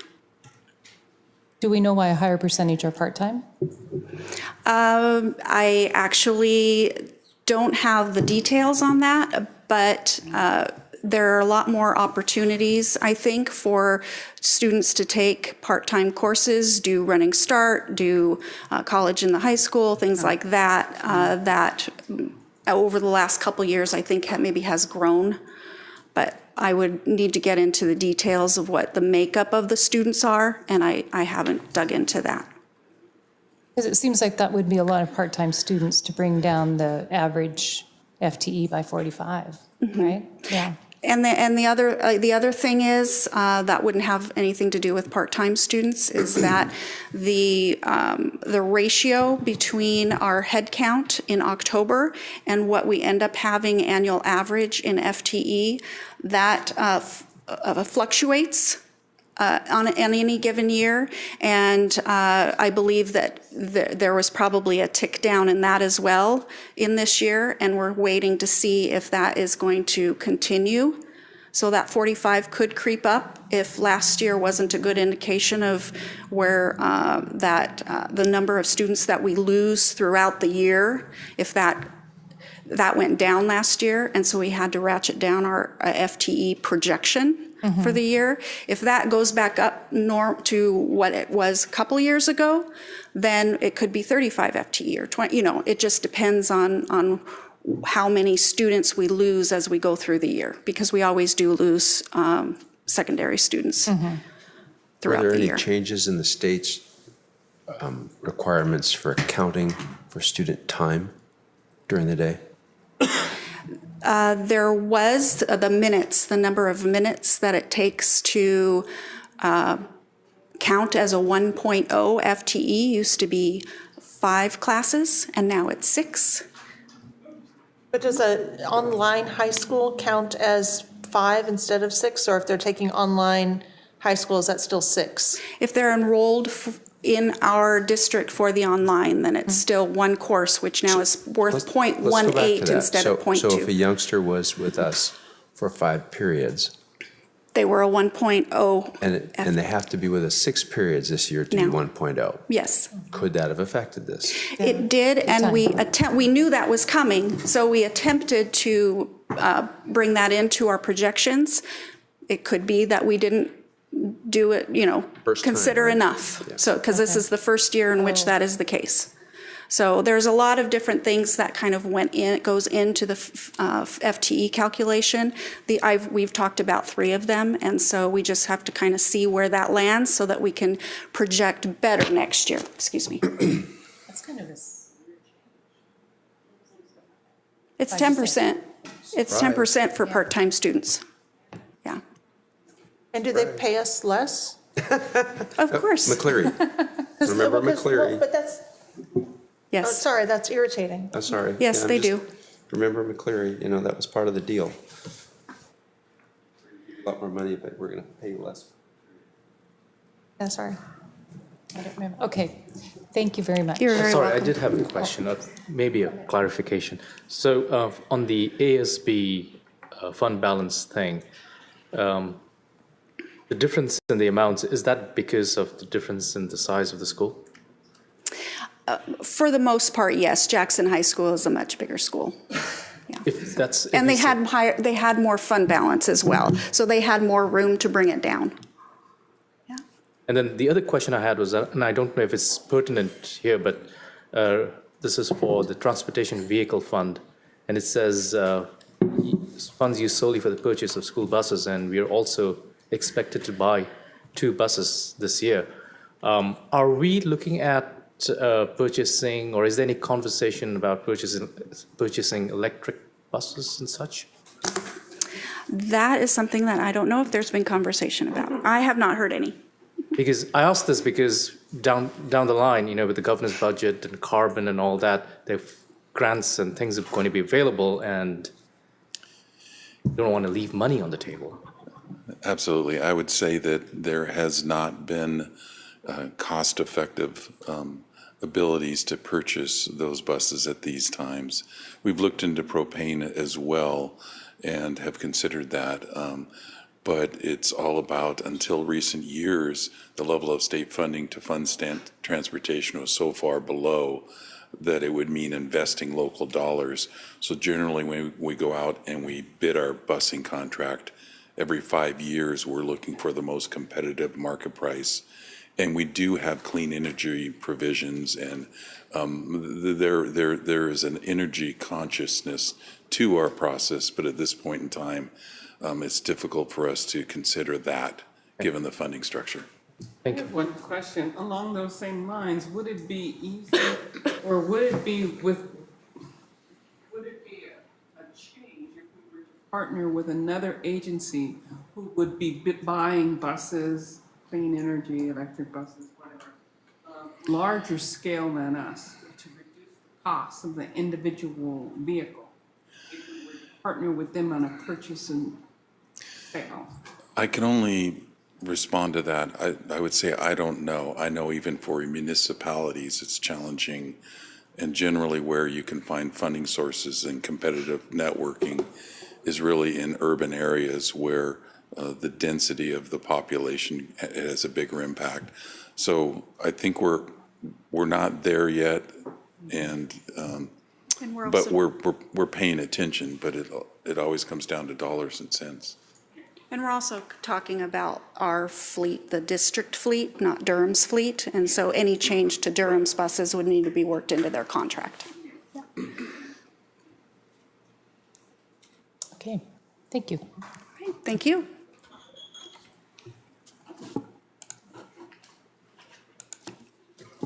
So we are moving to the next item, information discussion item, Board Family Engagement Plan. And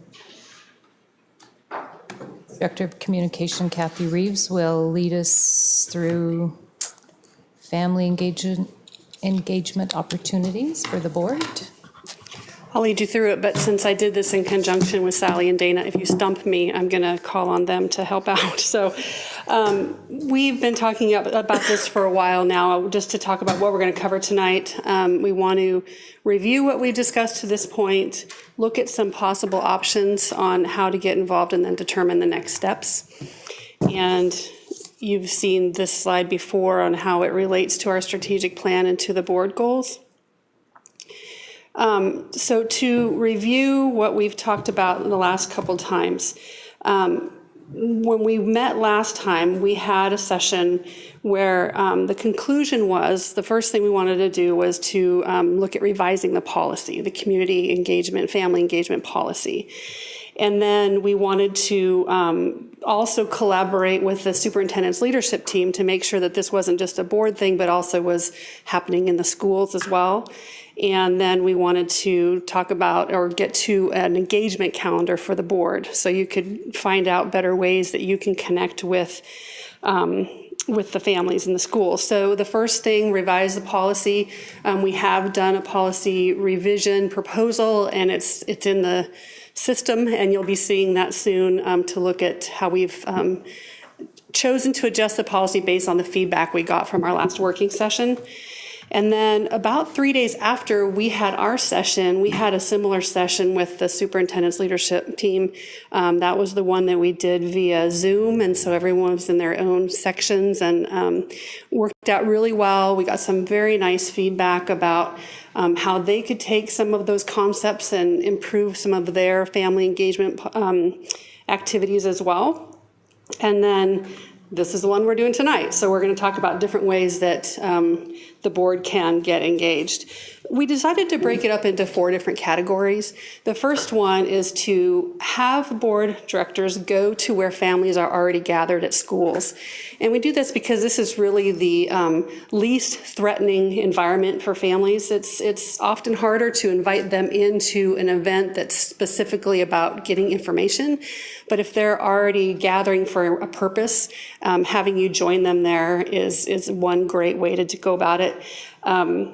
And then that's at each individual schools. And then we also have district events, and we'll go through all these each individually.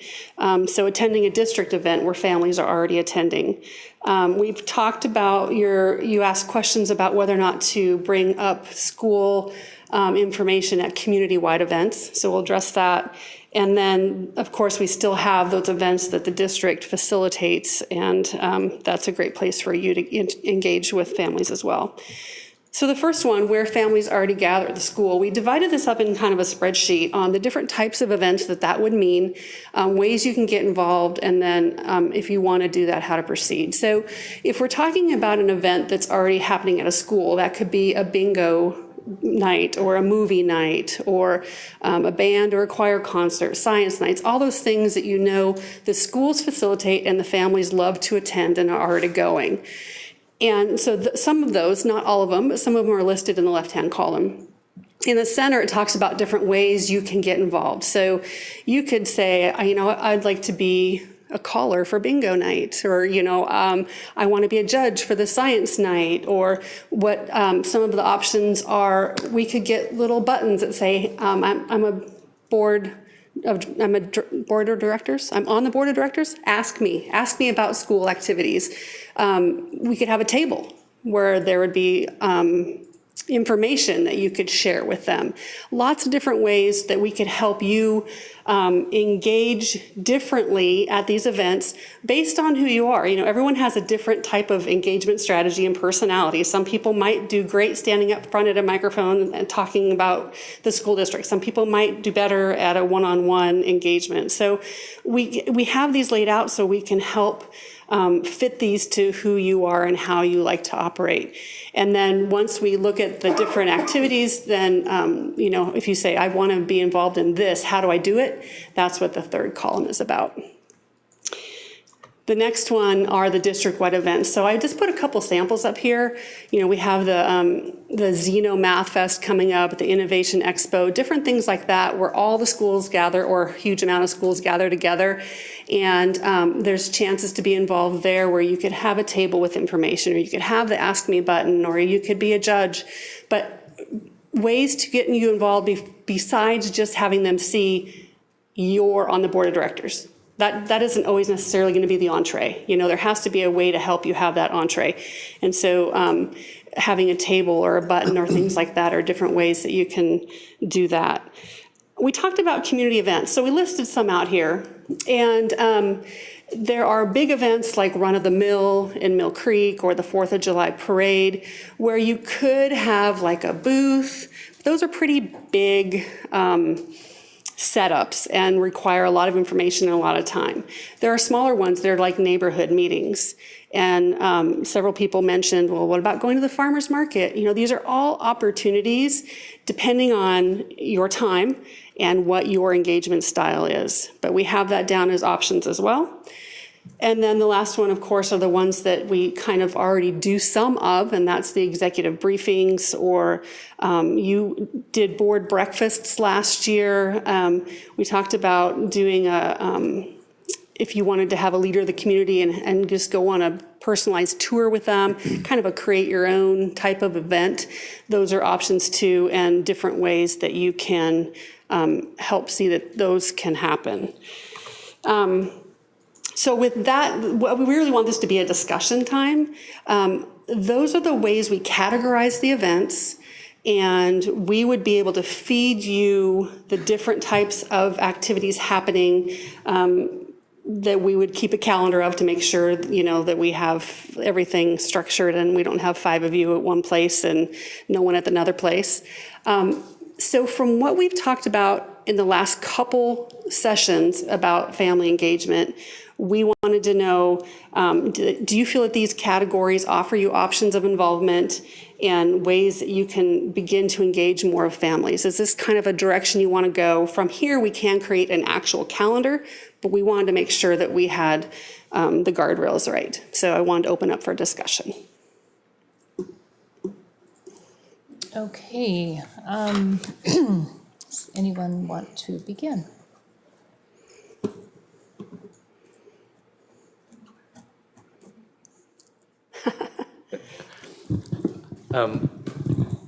Slide number.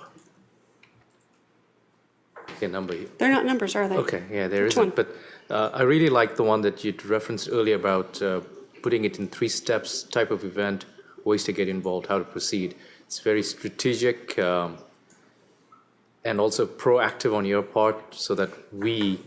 And sometimes we have this idea like, oh, we need to do this, but then when we don't put too much thought to it, then these are the things where if we did, would sort of come out and give us more sort of a direction of how to actually do what we want to do. So I like that. I like being invited to a bingo night or a movie night and being the caller or the, I will introduce the movie for the night, we're going to be seeing the Lego movie. I did that one time at Monroe Elementary, the Lego movie, and I was, had my 3 minutes of this is what's going on in the district, and that was kind of cool. I didn't stay for all of the Lego movie because the kids were there in their PJs. But, things like that are really great. Or if there is a science night, asked to be a judge. Whenever it's something like that, that's kind of cool. And we're there, and by the sheer fact of this is a judge, you can still have that ask me button, and people will still continue to ask. But you're there for something other than just talking about the district. So you have a function there as well. You have a function there. So I like having a function at those events, and I do like the ask me button. That's kind of cool. I kind of like the ask me button too, as long as people know what the ask me button means. It is. It is sort of like if there is an event, Pamela's saying from the school board is here, find her with the ask me button, or you'll know who she is because of the ask me button. And so that, or there's a sign, a school board member is here, maybe it doesn't say who, but somebody's going to be there and they're going to have the ask, so that they know the purpose of that, because I like it, but I want, so that people know purpose. But I also like the fact that Pam likes to do things that I don't like to do, so this does give us a little flexibility, and I might like to do things that she doesn't like to do, and so. Exactly. Or that have time for. We all have different times and things. I do also like the idea of when we have a captive audience at an event, to be able to have that opportunity to have a screen. These are the things that are going on in the district. And I think that's a good opportunity for them to see without us saying something, without us having to stand up there and say something. Right. Because sometimes they're there for their kids. And it's great when you have an opportunity to to announce what the next music performance is going to be, even though the choir director or the band or orchestra director will be able to do that. But if you have an opportunity to do something other than just say, I'm on the school board, ask Right. me a question. Because this is about engagement, right? Yeah. Engagement, yeah. So Yeah. if they, if there's something that we can do when there's a captive audience to just continue to push forth the information, it'd be great, because there are a lot of times when they sit there for a long time Yes, and they have do. nothing to do.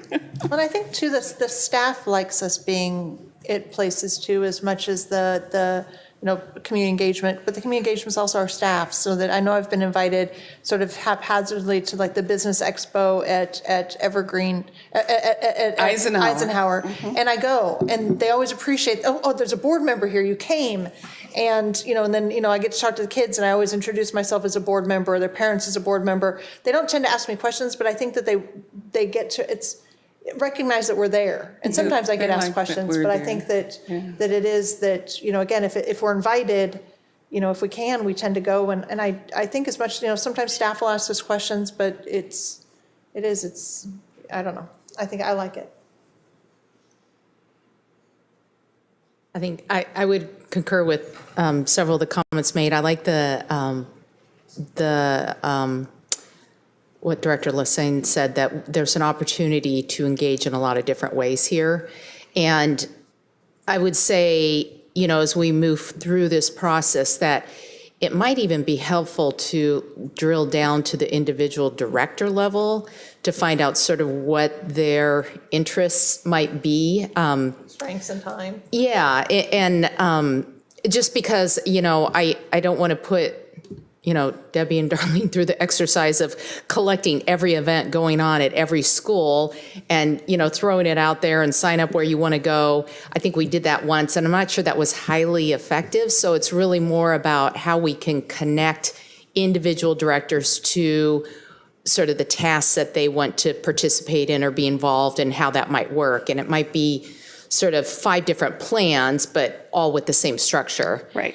And then the thing that as I think about these different events, sort of how I personally might participate, I do like going to events and having a task to do. It kind of makes you feel like you have a purpose versus sitting at a table and waiting for someone to come over and talk to you.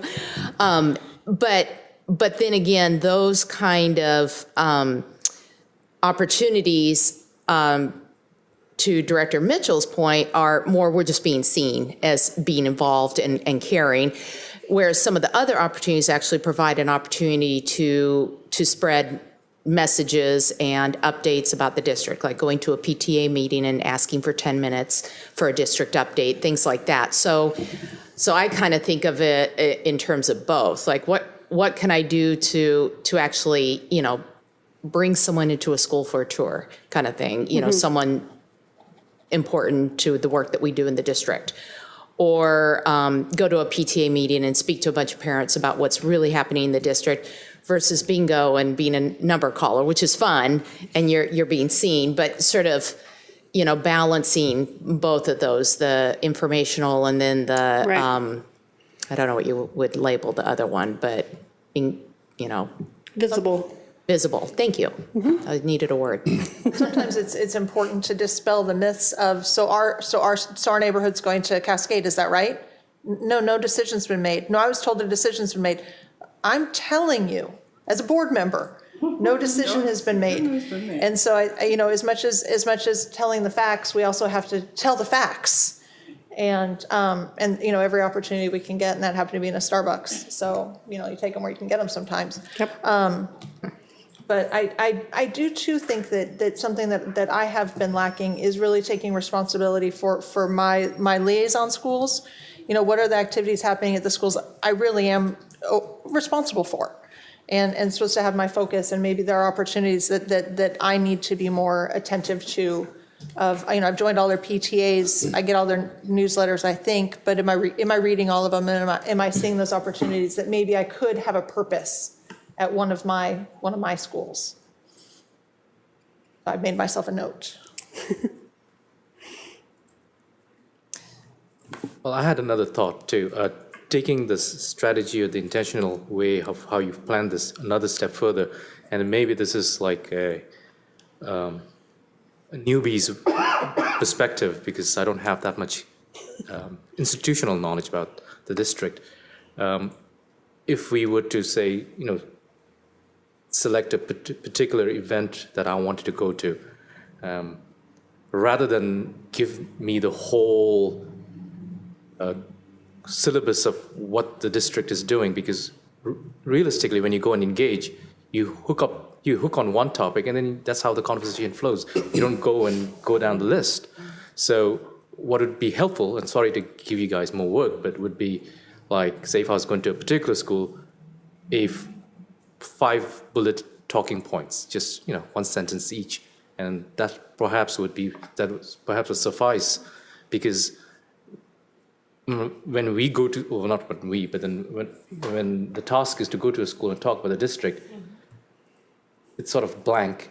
When you have the bulleted points that's been provided, then okay, it's intentional. Well, it's strategically, the content is such that it's relevant, something's probably happening, and there's the interest in it. Because otherwise, just having a table there, as it is, the few ones that I've been to, I see very few parents actually go into principals, even principals, to talk about them. And principal is somebody who's familiar. And for a board to show up, that's just another parent, right? So if you've got perhaps one of few of those bullet points, and then in the beginning of the event or whatever, you just spew a couple of them, that doesn't take that long. It doesn't eat into that, oh, there's another speech again. And then you have something to hook on as a conversation thing. So. Or even just to sort of some of the focuses, I like that sort of, if this is October, which is January, but what would be a focus so that it is an elevator speech of this month the district is focused on this, this month we're focused. So we have little elevator speeches that maybe, so that we've got a common, if there is such a common theme going throughout the district that. Or that particular school. Yeah, or that school. Yeah, because you'd be going to different. We have district themes, and we have like the 3 talking points per month. It doesn't necessarily mean it's going to be relevant to the question you're asked, but we can definitely provide those for you. But it is like but again, to introduce something, if there are 3 talking points, maybe that's what we should be focusing on, or if that's, to start a conversation. I think we should focus more on the engagement sort of activities, and maybe leave the visibility or being seen activities to an individual director's choice. Because I think, I guess I'm envisioning the engagement similar to the board breakfasts, where those were really meaningful, but those were, I think, a lot of work for principals, but we met with parents, we talked with parents, whereas engagement at more of the school level, they're already arranged events, and we can just be there and engage that way. And especially with some really important topics coming up, I think for us to have a real platform to be able to say something that's relevant and current would be the direction I think we should go. Caroline made the point that before we did have all the different events going on at schools, and that was a lot of work for staff, and we didn't commit to them necessarily. So I think we need to come up with engagement activities that everybody commits to and does their part. And recognizing our schedules are already pretty full, so it adds to it. But I think it will be meaningful work, and I think we do need to get out in our school communities more. And this seems to be dealing with just getting out into schools, which I think is important. The other thing about just the Ask Me aspect. What concerns me about that is a lot of times you get asked questions that are like operational, and you can't really answer them anyway, and so you just end up kind of, having to punt or say, I'll get you in touch with someone else. So I I kind of shy away from those sorts of activities or that sort of setup. So that would be my preference, I guess, is more formal engagement.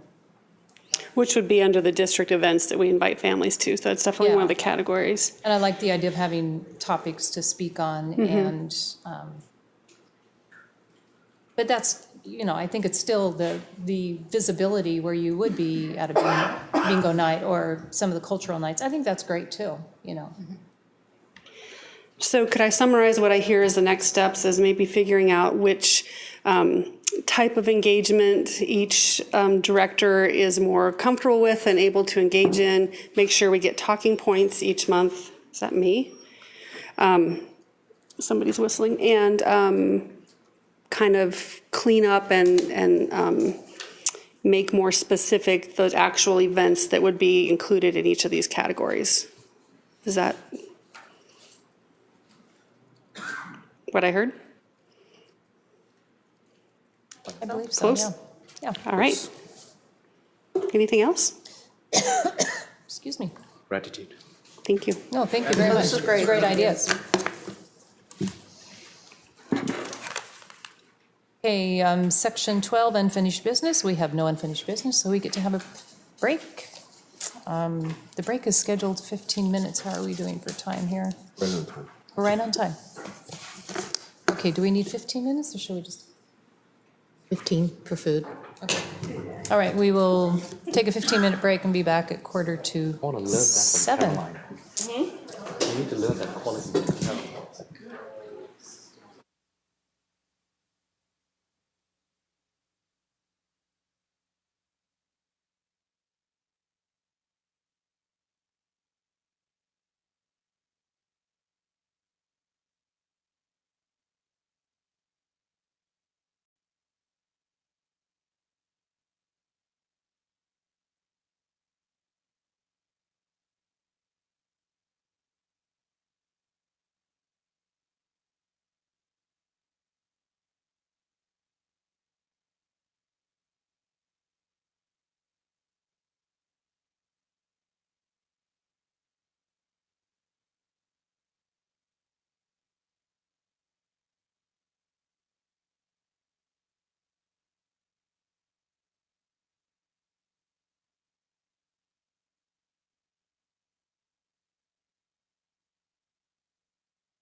Oh my goodness. Ready?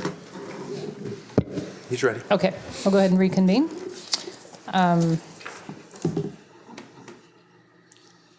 Moving on to section 13.0, new business. We have a mere 13 new policies to new revised or additions to go through. So, Mr. Fleckenstein, take it away. Thank you. So first off this evening is the proposed revisions to policy 1400 meetings is provided for director's consideration this evening and is based upon revisions made to the WASDA model policy. The proposed revisions provide greater clarity about the notice and operation of school board meetings. The proposed revisions to policy 1400 meetings has been reviewed by legal counsel and the superintendent's cabinet prior to tonight's meeting. Do any board members have questions or comments on policy 1400? Madam President, I would like to ask a question. Under the public attendance and comment section, it says the board will not require people to sign in, complete questions, or establish any other conditions for attendance, as is understood. But when we start talking about the conditions for commenting, I know it does reference, you know,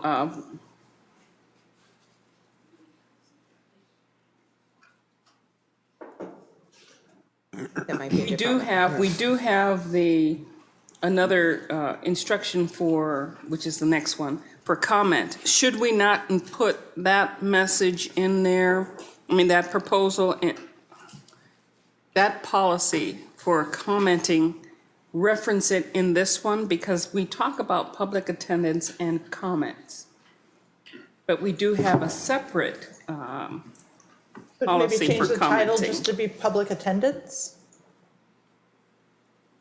It does say the opportunity will be provided at a specific time at each regular meeting for citizens to raise topics before the board as well as to comment upon items on the agenda. We did add that as a cross-reference. If you go to the last page and you look at cross-references, there's a new cross-reference to policy 1441, audience participation.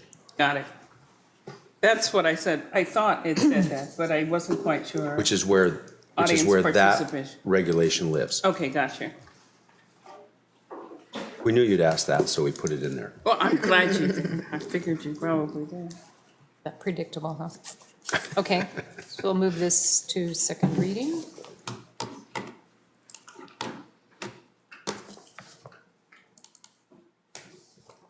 Item 13.2 is your proposed meeting schedule, regular meeting schedule for the 2021 school year. We do these a couple years out so that everybody's calendars can be well coordinated. We share them with the city, we share them with the county, we share them with people whose meetings might conflict with yours, PTSAs, arts groups, things of that nature.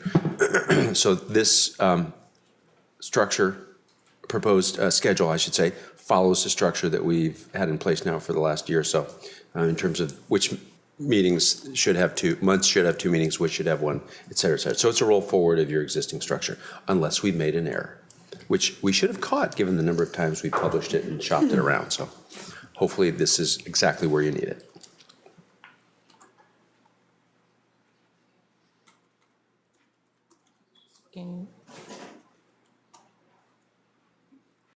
A July meeting is always kind of Okay. on. That's, oh wait, 2021, right? That's when you sometimes change, yes.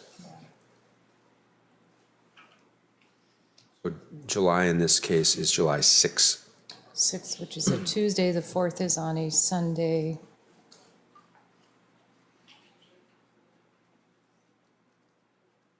Okay. Any directors have any proposed changes to the meeting schedule for 2021?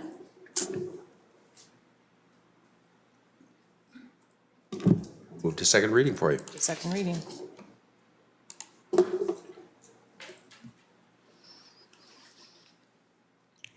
Moving on to 13.03. 13.3? Yeah.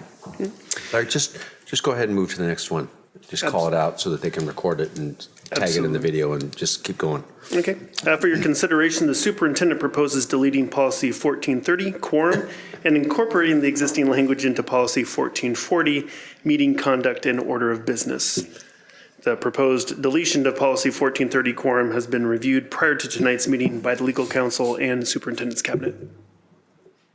Okay, it's really not the superintendent who actually proposed this. It was, I think it was it WASDA? Or did we do this? No, we just moved the language into the next one. It's incorporated in the other policy, yeah. Any questions, comments? Okay, we'll move that to second reading.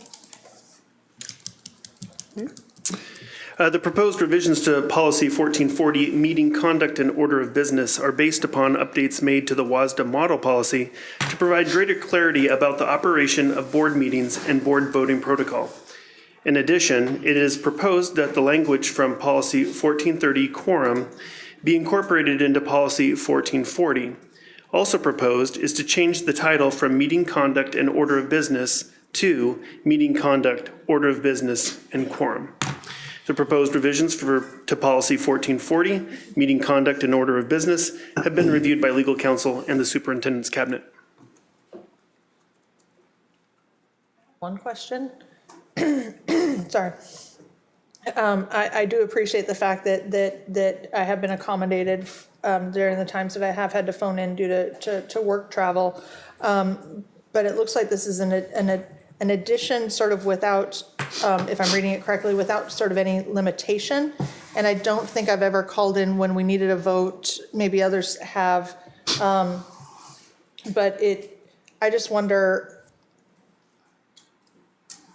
if any, it should be an exception when it's needed to be here. I don't know what I'm really asking. This just seems to. You don't want it to be abused. Thank you. You're welcome. It seems to open and broad for me just to say, well, then I'm just going to be at home versus, Chicago or something. And so I think there needs to be a limitation on why a board member would need to phone in or virtual or meet virtually. So would you like us to identify in your policy that with the approval of the board? With the approval of the president. Of the what? President? President. Mm-hmm. Because if you're laid up at home with a broken bone and cannot travel, that would be reasonable. But if I just choose not to come in, and I think there needs to be some guidance around that. You bet. Would you like us to?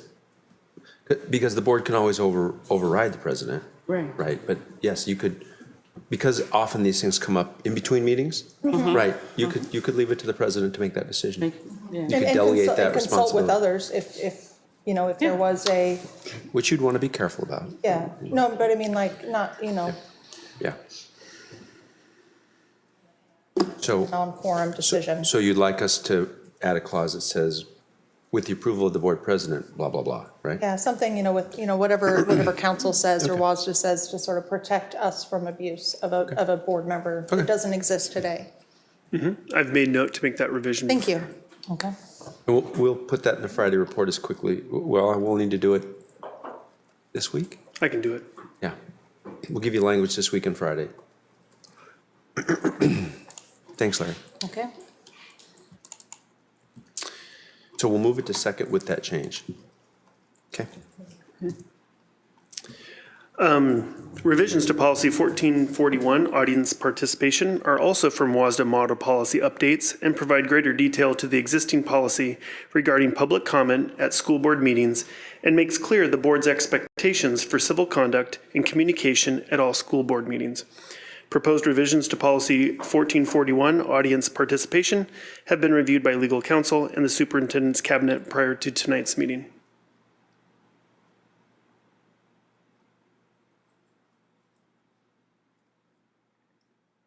Hearing no questions.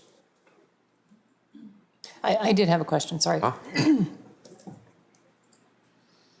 The addition of the language, any structure the board imposes will be content neutral. Can you just explain that a bit more? So that's about, WASDA has given you much better language about when you can shut off speaking based on clear set of criteria, and they're enumerated here. That has to be content neutral. So if somebody wants to come in and talk about not locating a particular, this was a case, by the way, which is why it comes to mind when you ask the question, not locating a particular supermarket or big box in our town or in our school district, the fact that you either disagree or don't want that conversation before you isn't adequate reason to cut off the speech, right? So, and likewise, you can't tell people they can't criticize staff. You accept compliments, right? You've got to accept criticism whether you like it or not. So that's the content neutral piece. They can speak about whatever they want as long as they do it respectfully without being libelous, slanderous, which kind of calls on you to make a bit of a legal determination, but you're making a judgment, a common sense judgment based on your understanding of those terms, right? So, and they're not harassing somebody and they're not, right? So as long as they don't do these things, which are separate from the actual content of the speech, right? The topic they're speaking to, whether they're pro or con, this allows you to maintain decorum in the meeting. Okay. Okay? Any other comments, questions on 1441? That for second reading? Okay. Revisions to policy 3143, district notification of juvenile offenders, are the result of recommendations from the State Auditor's Office and based on WASDA model policy updates regarding the sharing of student criminal information with school staff, subsequent or transferring schools, and establishes a statewide system to distribute the information to school administrators for school safety purposes. Changes to state law require that when school principals receive student criminal information, they must ensure it reaches every teacher of that student following RCW 13.04.155, subsection 2. When students transfer, schools are required to send such criminal information to and all student records to the receiving school to comply with RCW 28A 225-330. In addition, it provides language that restricts placement of offenders into classrooms of their victims.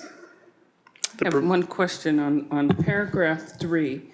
Can you tell me why the offending student may not be assigned to the same class instead of shall not be assigned to the same class as the other student? Yes, that is the way it's written in state law. So we had it previously as shall, right? Our original wording of it, or the original wording of it was shall. That's what we had intended it to be upon legal advice and review of the actual RCW. It says may. But we can go one step further and say shall. We've explored that. Actually, part of the model policy and the reason the state law is written as it is, if I can take a moment, is because it's written in the context of all school districts within the state. Some school districts do not have multiple buildings for which they could move a student or multiple classrooms because they are a small district. Therefore, may is at the discretion of the district and its capability to move a student away from that other student. But if we can we not make it shall? Or can we not make are we not the U.S. and the federal government and the state here? I think with the options we have in Everett Public Schools, we have the ability to have resources to move students to other schools, seeing how we have multiple elementary, middle, and high schools, and have done that practice in the past. And you would find that in our procedure? It does cite this in the procedure, but our practice is to not have students with their offenders or victims with their offenders in schools. We have another policy within our district for offenses where students who are victims have the ability to select a school so they do not have to attend a school with their offender. But doesn't the may, I'm sorry, I'm taking over your time. No, go right ahead. But doesn't the may for the staff that isn't here right now for the current practice, shouldn't it be more restrictive to direct the practice instead of passive and allowing the practice to be more restrictive versus the policy being more restrictive. Exactly. Well, what we typically do when we amend board policy or revise them is to write it exactly as written into state law. And that's what's proposed. Yeah, I would agree that, that the may gives flexibility. And if you say shall, we have no flexibility. It takes it away from us, and we don't know every scenario. We think that that would probably want to be the case, that a student would absolutely not want to, but we just don't know all the dynamics of every potential situation that could arise. And I would rather leave the flexibility to, and follow state law with that word may rather than shall. I prefer the word shall, in the sense that if you have an offending student that has, for whatever reason, assault and kidnap, whatever reason, you don't want to have. I think, and if I may offer perspective, by using the word shall and putting that into policy, especially let's consider high schools. High schools semesters change, classes change at semester. If for some reason we had a scheduling error and both students were placed into the same class by error, and our policy said shall, we would be at risk for that. Understood, but it would also open up the opportunity to change the class scheduling. The opportunity's there anyway.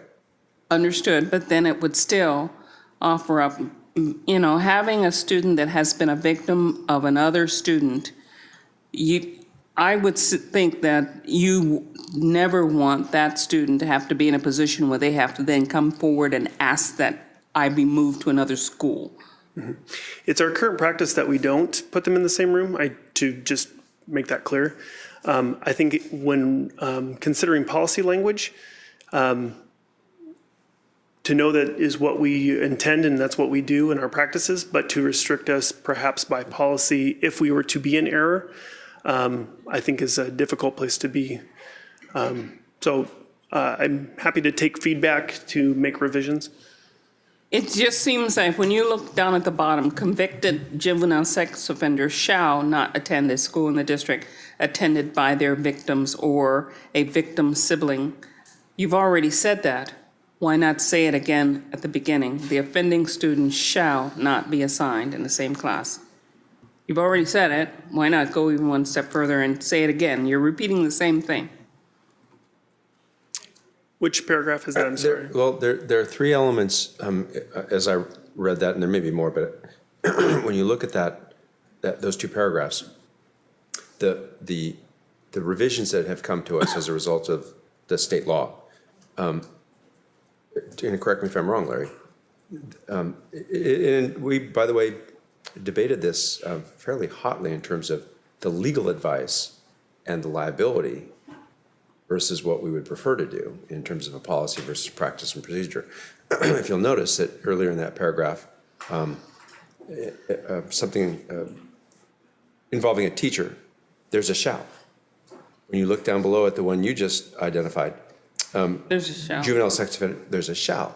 No. This one in the middle, the legislature specifically said may versus shall.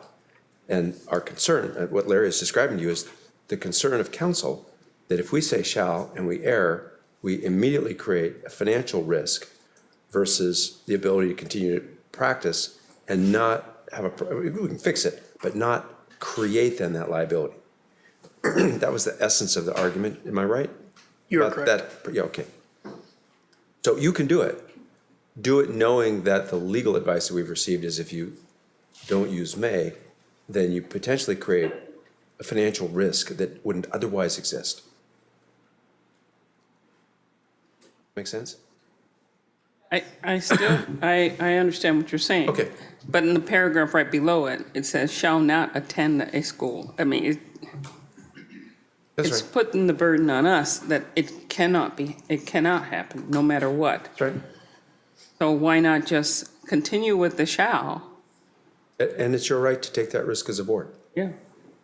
We're giving you the legal advice and giving you the recommendation. I would prefer to keep it may.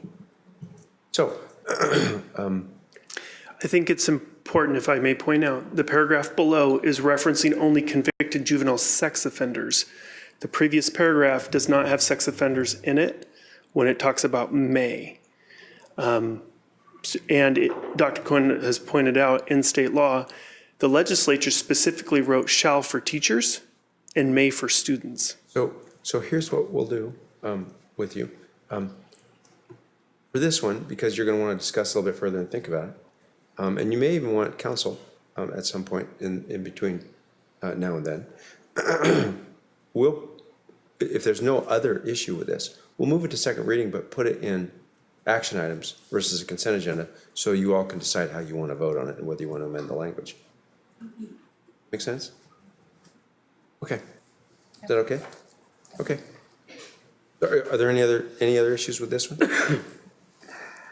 And you could see that this was an issue for us. That's why we called it out. Since it isn't actually something we're changing, it's a new thing, and we're showing you the difference in what was in Friday report versus what we put in front of you for first reading, based on all of our work. Yes. Good. Let's move on to the next one then.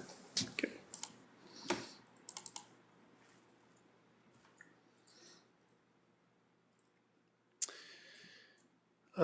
Proposed revisions to policy 3144, release of information concerning student sexual and kidnapping offenders, are the result of recommendations from the state auditor's office regarding the confidential sharing of student criminal information with staff.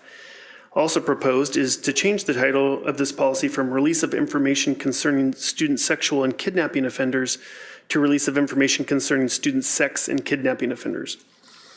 The proposed revisions to policy 3144, release of information concerning student sexual and kidnapping offenders, have been reviewed by district principals, the Policy Review Council, Legal Counsel, and the Superintendent's Cabinet prior to tonight's meeting.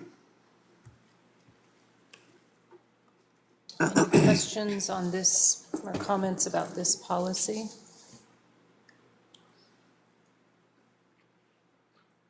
And we'll move it to 13.8.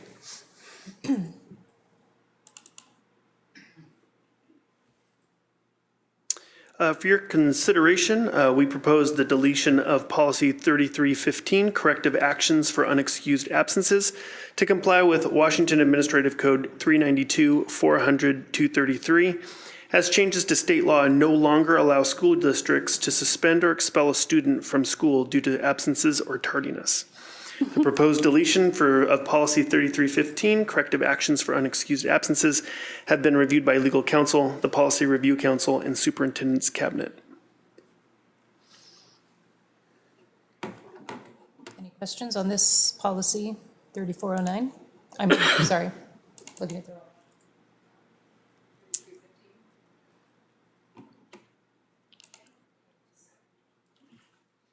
13.9. Okay. Proposed revisions to policy 3409, students with diabetes and life-threatening allergies, incorporate minor changes made to the WASDA model policy. Also proposed is to change the policy title from students with diabetes and life-threatening allergies to students with diabetes, life-threatening allergies, asthma, and seizures. The revisions to policy 3409, students with diabetes and life-threatening allergies, have been reviewed by legal counsel, the district's nurse supervisor, Policy Review Council, and the Superintendent's Cabinet prior to tonight's meeting. Comments on this policy? I had a comment, actually. It's just in sentence B, treatment orders from students, LHCPs. The LHCP is not described prior to that, as the other ones are. So is there a reason for that? Yeah, I can add that. You'll see in some of the other revisions tonight, we've added that where it used to be just a healthcare provider. So we're doing a lot of terminology updates with the ones that come after this. Gotcha, thank you. But yeah, but with the licensed healthcare provider, yes, we can add that in for you. Okay. I think we're actually missing on this one, now that I look at it, based on how we've written everything else, I think we're actually missing the word. Yeah. Yes, the label. I noticed that. Yeah, the What about proper It's noun. probably EPA is referenced in a also- previous policy, the one Oh, that it's precedes it, parent- but it needs to be in there. Licensed Parent, seller. guardian, designated adults, okay, is that. Okay. I also, in the title is seizures, but I never see the word or seizures referred to later in the policy. The seizures portion is contained within the procedure, Oh, not explicitly, because there's not a piece that falls under the policy aspect of it. It's how we would then address it in practice within the procedure. Oh, I see. So for those students who may have, I don't know what you would call them, animals that would detect whether a child is going to have a seizure, would that be in the policy or the procedure? We have an animals in school policy and procedure within the district that if a student has such a service animal, that would be something we would be able to permit. I don't know the number off the top of my head. Okay, but that would be in the procedure for seizure. It's a different policy, that's what he said. Different policy. Oh, so. Animals in okay. schools, and we have service animals. I could look it up. And No, I'm just wondering about that. Yeah. If you would like, I can always, for the Friday report, provide the procedure to this, if you'd like to see the seizure portion. I believe it can be found in the Friday report. It might have already been included in that, but I cannot recall if I included it. I'll check. any other comments or questions? Move that to second reading.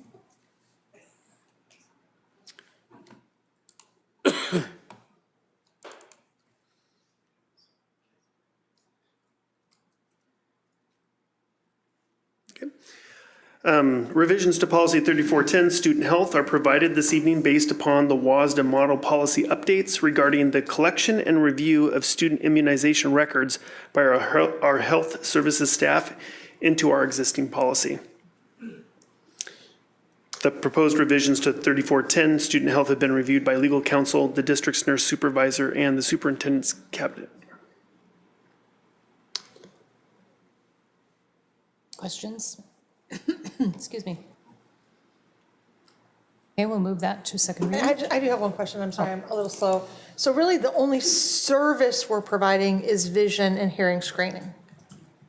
Because From a diagnostic perspective? yeah, because it says, we'll be providing health services, which usually, I believe, implies care, but we're not providing care except for, because maintaining student health records, yes, that's a service, but it's not how I think of service.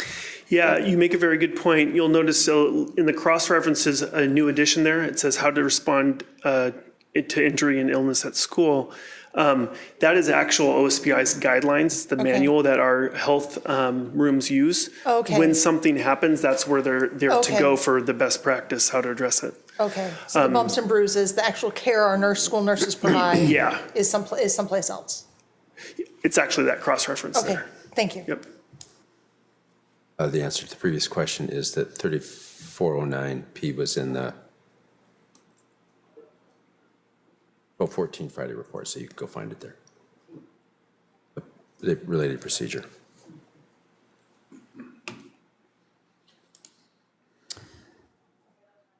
Okay. Thank you.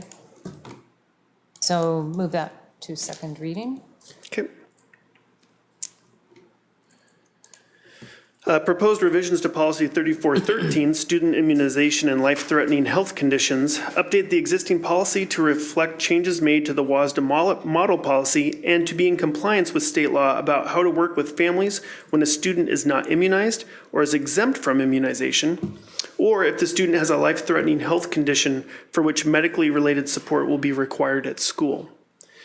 Proposed revisions to Policy 3413, Student Immunization and Life-Threatening Health Conditions, have been reviewed prior to tonight's meeting by legal counsel, the district's nurse supervisor, the Policy Review Council, and the superintendent's cabinet. All discussion regarding the type of immunization has essentially been taken out of this policy? Yeah, it's more incorporated into the procedure. In state law, with immunizations, the policy aspect of it is really about how to address students. And you saw in the previous one, under student health, we are to maintain, I shouldn't say maintain, we are to monitor student immunization records and to retain those. When students are not immunized and not considered exempt for one of the reasons identified in state law, unfortunately, we have to exempt students from school, and that is a process we go through in late fall each year with notification of families. So the policy is really just setting forth under what conditions do we allow exemptions based on state law, and making aware that for families that they have to have an immunized student at school. I recall when we had an outbreak, so to speak, at Everett High School. Yep. And we had kids that were cleared to come back, but they weren't immunized, and they went to other schools and the whole 9 yards. Where is that? Has that policy or procedures on which to handle those cases? Is that written in the procedure? Or have those been changed, or? Yeah, there's been revisions to the procedures for each of the policies presented tonight around the health, student health. There are procedural changes, more extensive procedural changes.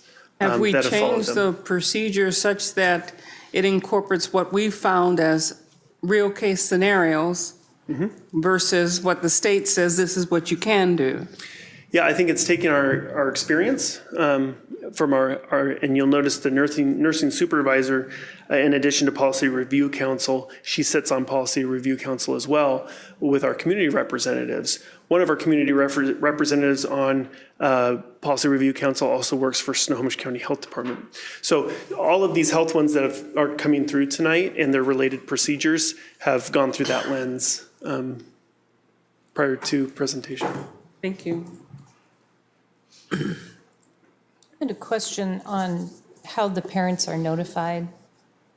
Like it says the district provides parents information about the HPV disease and all that. How is that distributed? And do we have that information translated? Is it easily translated into other languages?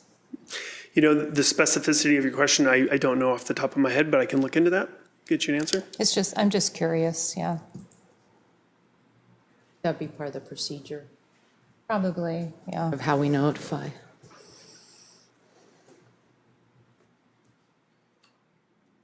Well, yeah, never mind.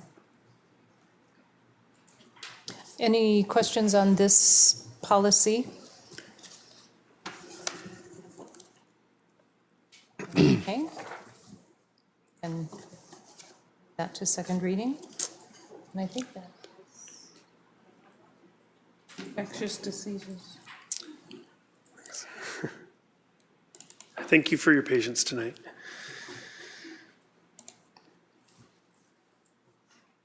Proposed revisions to policy 3414, infectious diseases, are minor in scope and update the existing policy to reflect changes made to the WASDA model policy about how staff communicate and work with families when a student is suspected to have an infectious disease. It's important to note that this particular policy is minor in revision. Most of the changes related to the update from WASDA are in the procedure. The proposed revisions to policy 3414, infectious diseases, have been reviewed by legal counsel, the district's nurse supervisor, and the superintendent's cabinet. questions on this policy? No questions?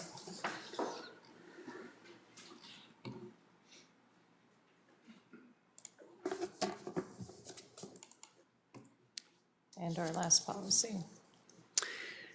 And rounding out the order this evening is proposed revisions to 3416, medication at school.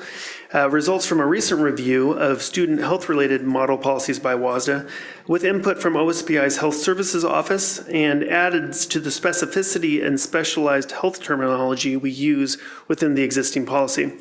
In addition, the proposed revisions expand upon language within our existing policy prohibiting the possession and use of marijuana on school district property even when it's considered a medication.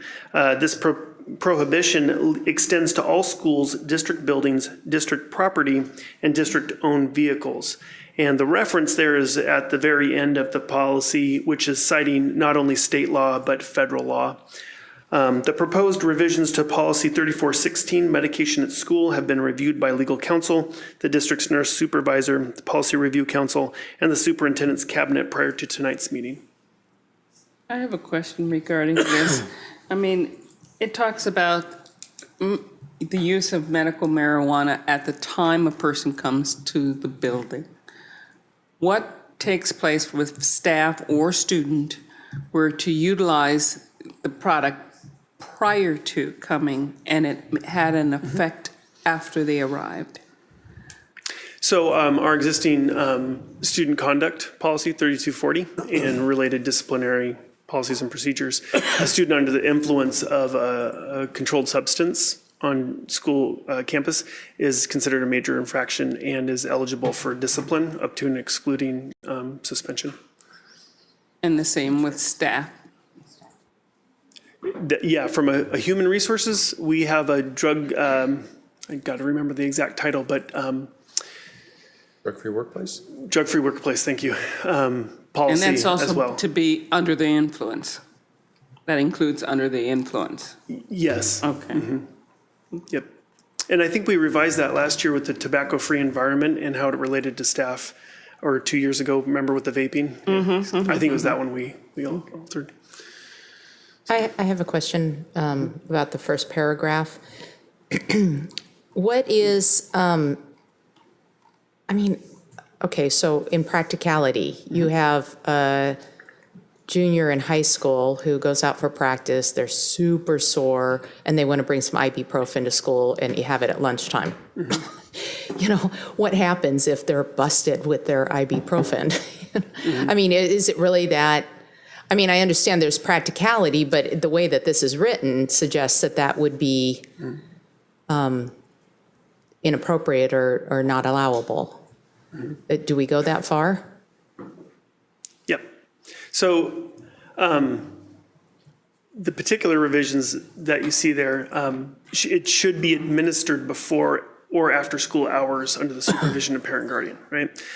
This particular policy is written for medication at school, for which we, as you read through it, we would have a doctor's order to then retain it at the school and then administer at the school.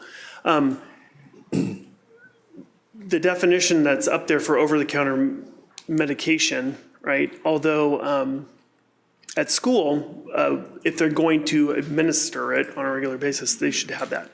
Otherwise, it should not be in their possession or administer at school or on school property. So, for example, if they drive to school, their vehicle, they should leave that in their vehicle.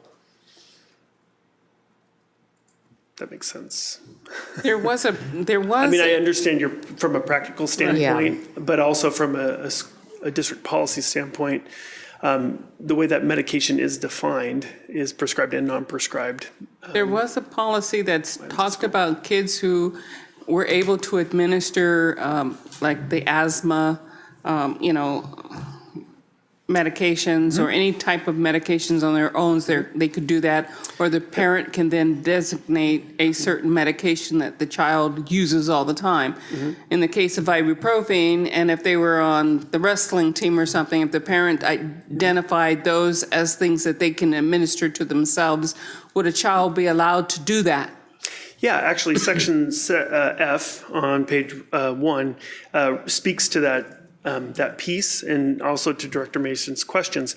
So if we do allow students to carry or self-administer medication at school, the form allowing that needs to be filled out by a parent in advance, and depending on the medication or over-the-counter medication,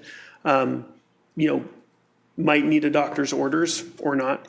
But we do allow for self-carry and self-administration, administering of medications. So a young lady that has painful menstruation might need Motrin, ibuprofen, something like that. But if it'd be an agreement, the parent would go in, talk to the school. Yep. It's not going to happen often. It's going to happen routinely. but that it could be that exception because you've got an athlete, because you've got a girl that has painful, it does allow for reasonable OTC or self-administered. Yep. So Under an agreement. same with like ibuprofen, like you said. So you bring in a bottle of ibuprofen at the beginning of the year. You say, hey, under these circumstances, they come to the office. It's administered in the office. Oh, but it's administered in the office, not self-administered. Yeah. Well, what about the or EpiPens? unless there's an order from a doctor to self-carry Okay. Like an over-the-counter EpiPen medication. or That's a different asthma story. Inhaler. Okay. Like an asthma inhaler or EpiPen. A child could carry that. That's just prescribed by a licensed Okay. healthcare provider, yeah. And if they self-carry that. They self-carry it, okay. Yep. I think the key piece here from a policy standpoint is the ability to get that over-the-counter medication, but on school grounds, having a way to know what's happening and what's being administered to kids. What we don't want to do is a student to give even an over-the-counter medication might be okay for one kid, but not another, and they just give it to their friend. And we don't know about it, and then they have a reaction. Now we're trying to figure out why the student is unconscious or whatever it might be. So that's the particular pieces that we have in place for the policy and procedure limit that from happening and putting people at risk. Further questions? I just had a generic question. Is this an annual exercise of policy revisions that we do? And then is it common that there's so many revisions every year? This is probably the largest group since we Since I've been on the redid the board. entire policy. That's 5 years, so Yeah. you just got a special night. Larry's been sandbagging a little. All right, so I was just like, Yeah. The most, how have you been functioning? I try to limit it for board meetings, but as model policy updates come through and internally, we have multiple people working on this and it goes through policy review council and all these pieces before it reaches you. Sometimes things finish up all at once. And this was an example of only one board meeting in early December not being, and so, yeah, I tried to keep it small. I apologize for the length. but thank you for asking that question because we don't want to scare you off. Yeah, it's like, wow, how have you guys It's not been always functioning? like this. This is the exception. Okay, thank you very much. I think there's a bit of a change in the WASDA staffing and what they're doing, and they intend to do a lot more work on policies in the future.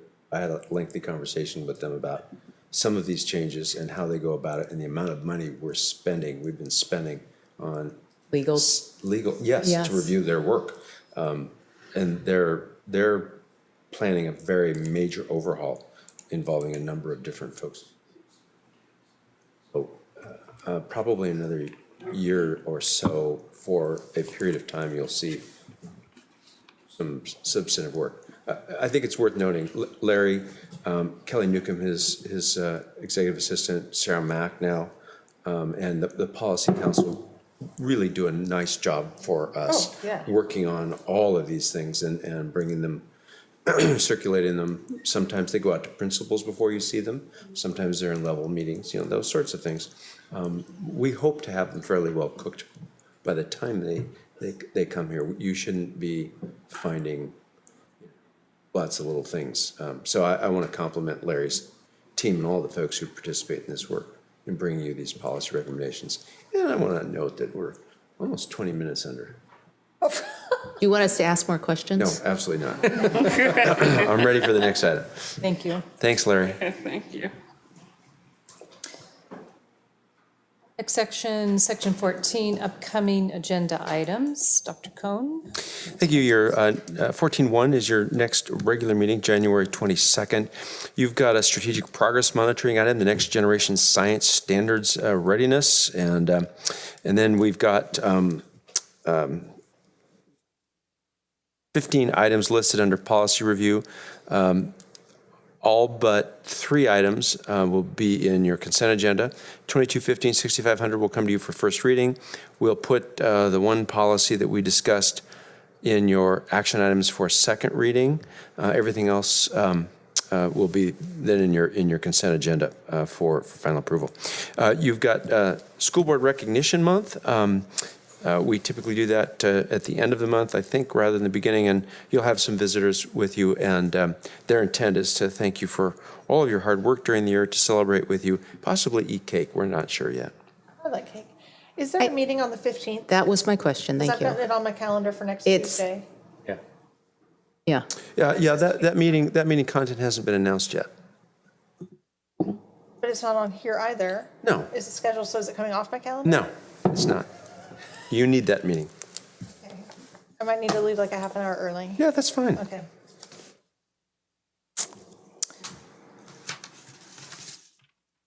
Are you finished? Okay. I'd like to be. All right. Moving on to section 15, executive session. From time to time, the Board of Directors will hold an executive or closed session for the purpose authorized by Open Public Meetings Act. And tonight, we will have an executive session. We'll recess to discuss potential litigation and review the performance of a public employee. We expect the session to last 30 minutes. Then our intent is for you to adjourn the meeting and then move into a closed session to discuss bargaining parameters, and we just don't know how long that one's going to go. Okay? Remember, executive sessions are exceptions to the Open Public Meetings Act. Closed sessions are meetings not covered by the Open Public Meetings Act. We can close down computer now. Close everything down. You bet.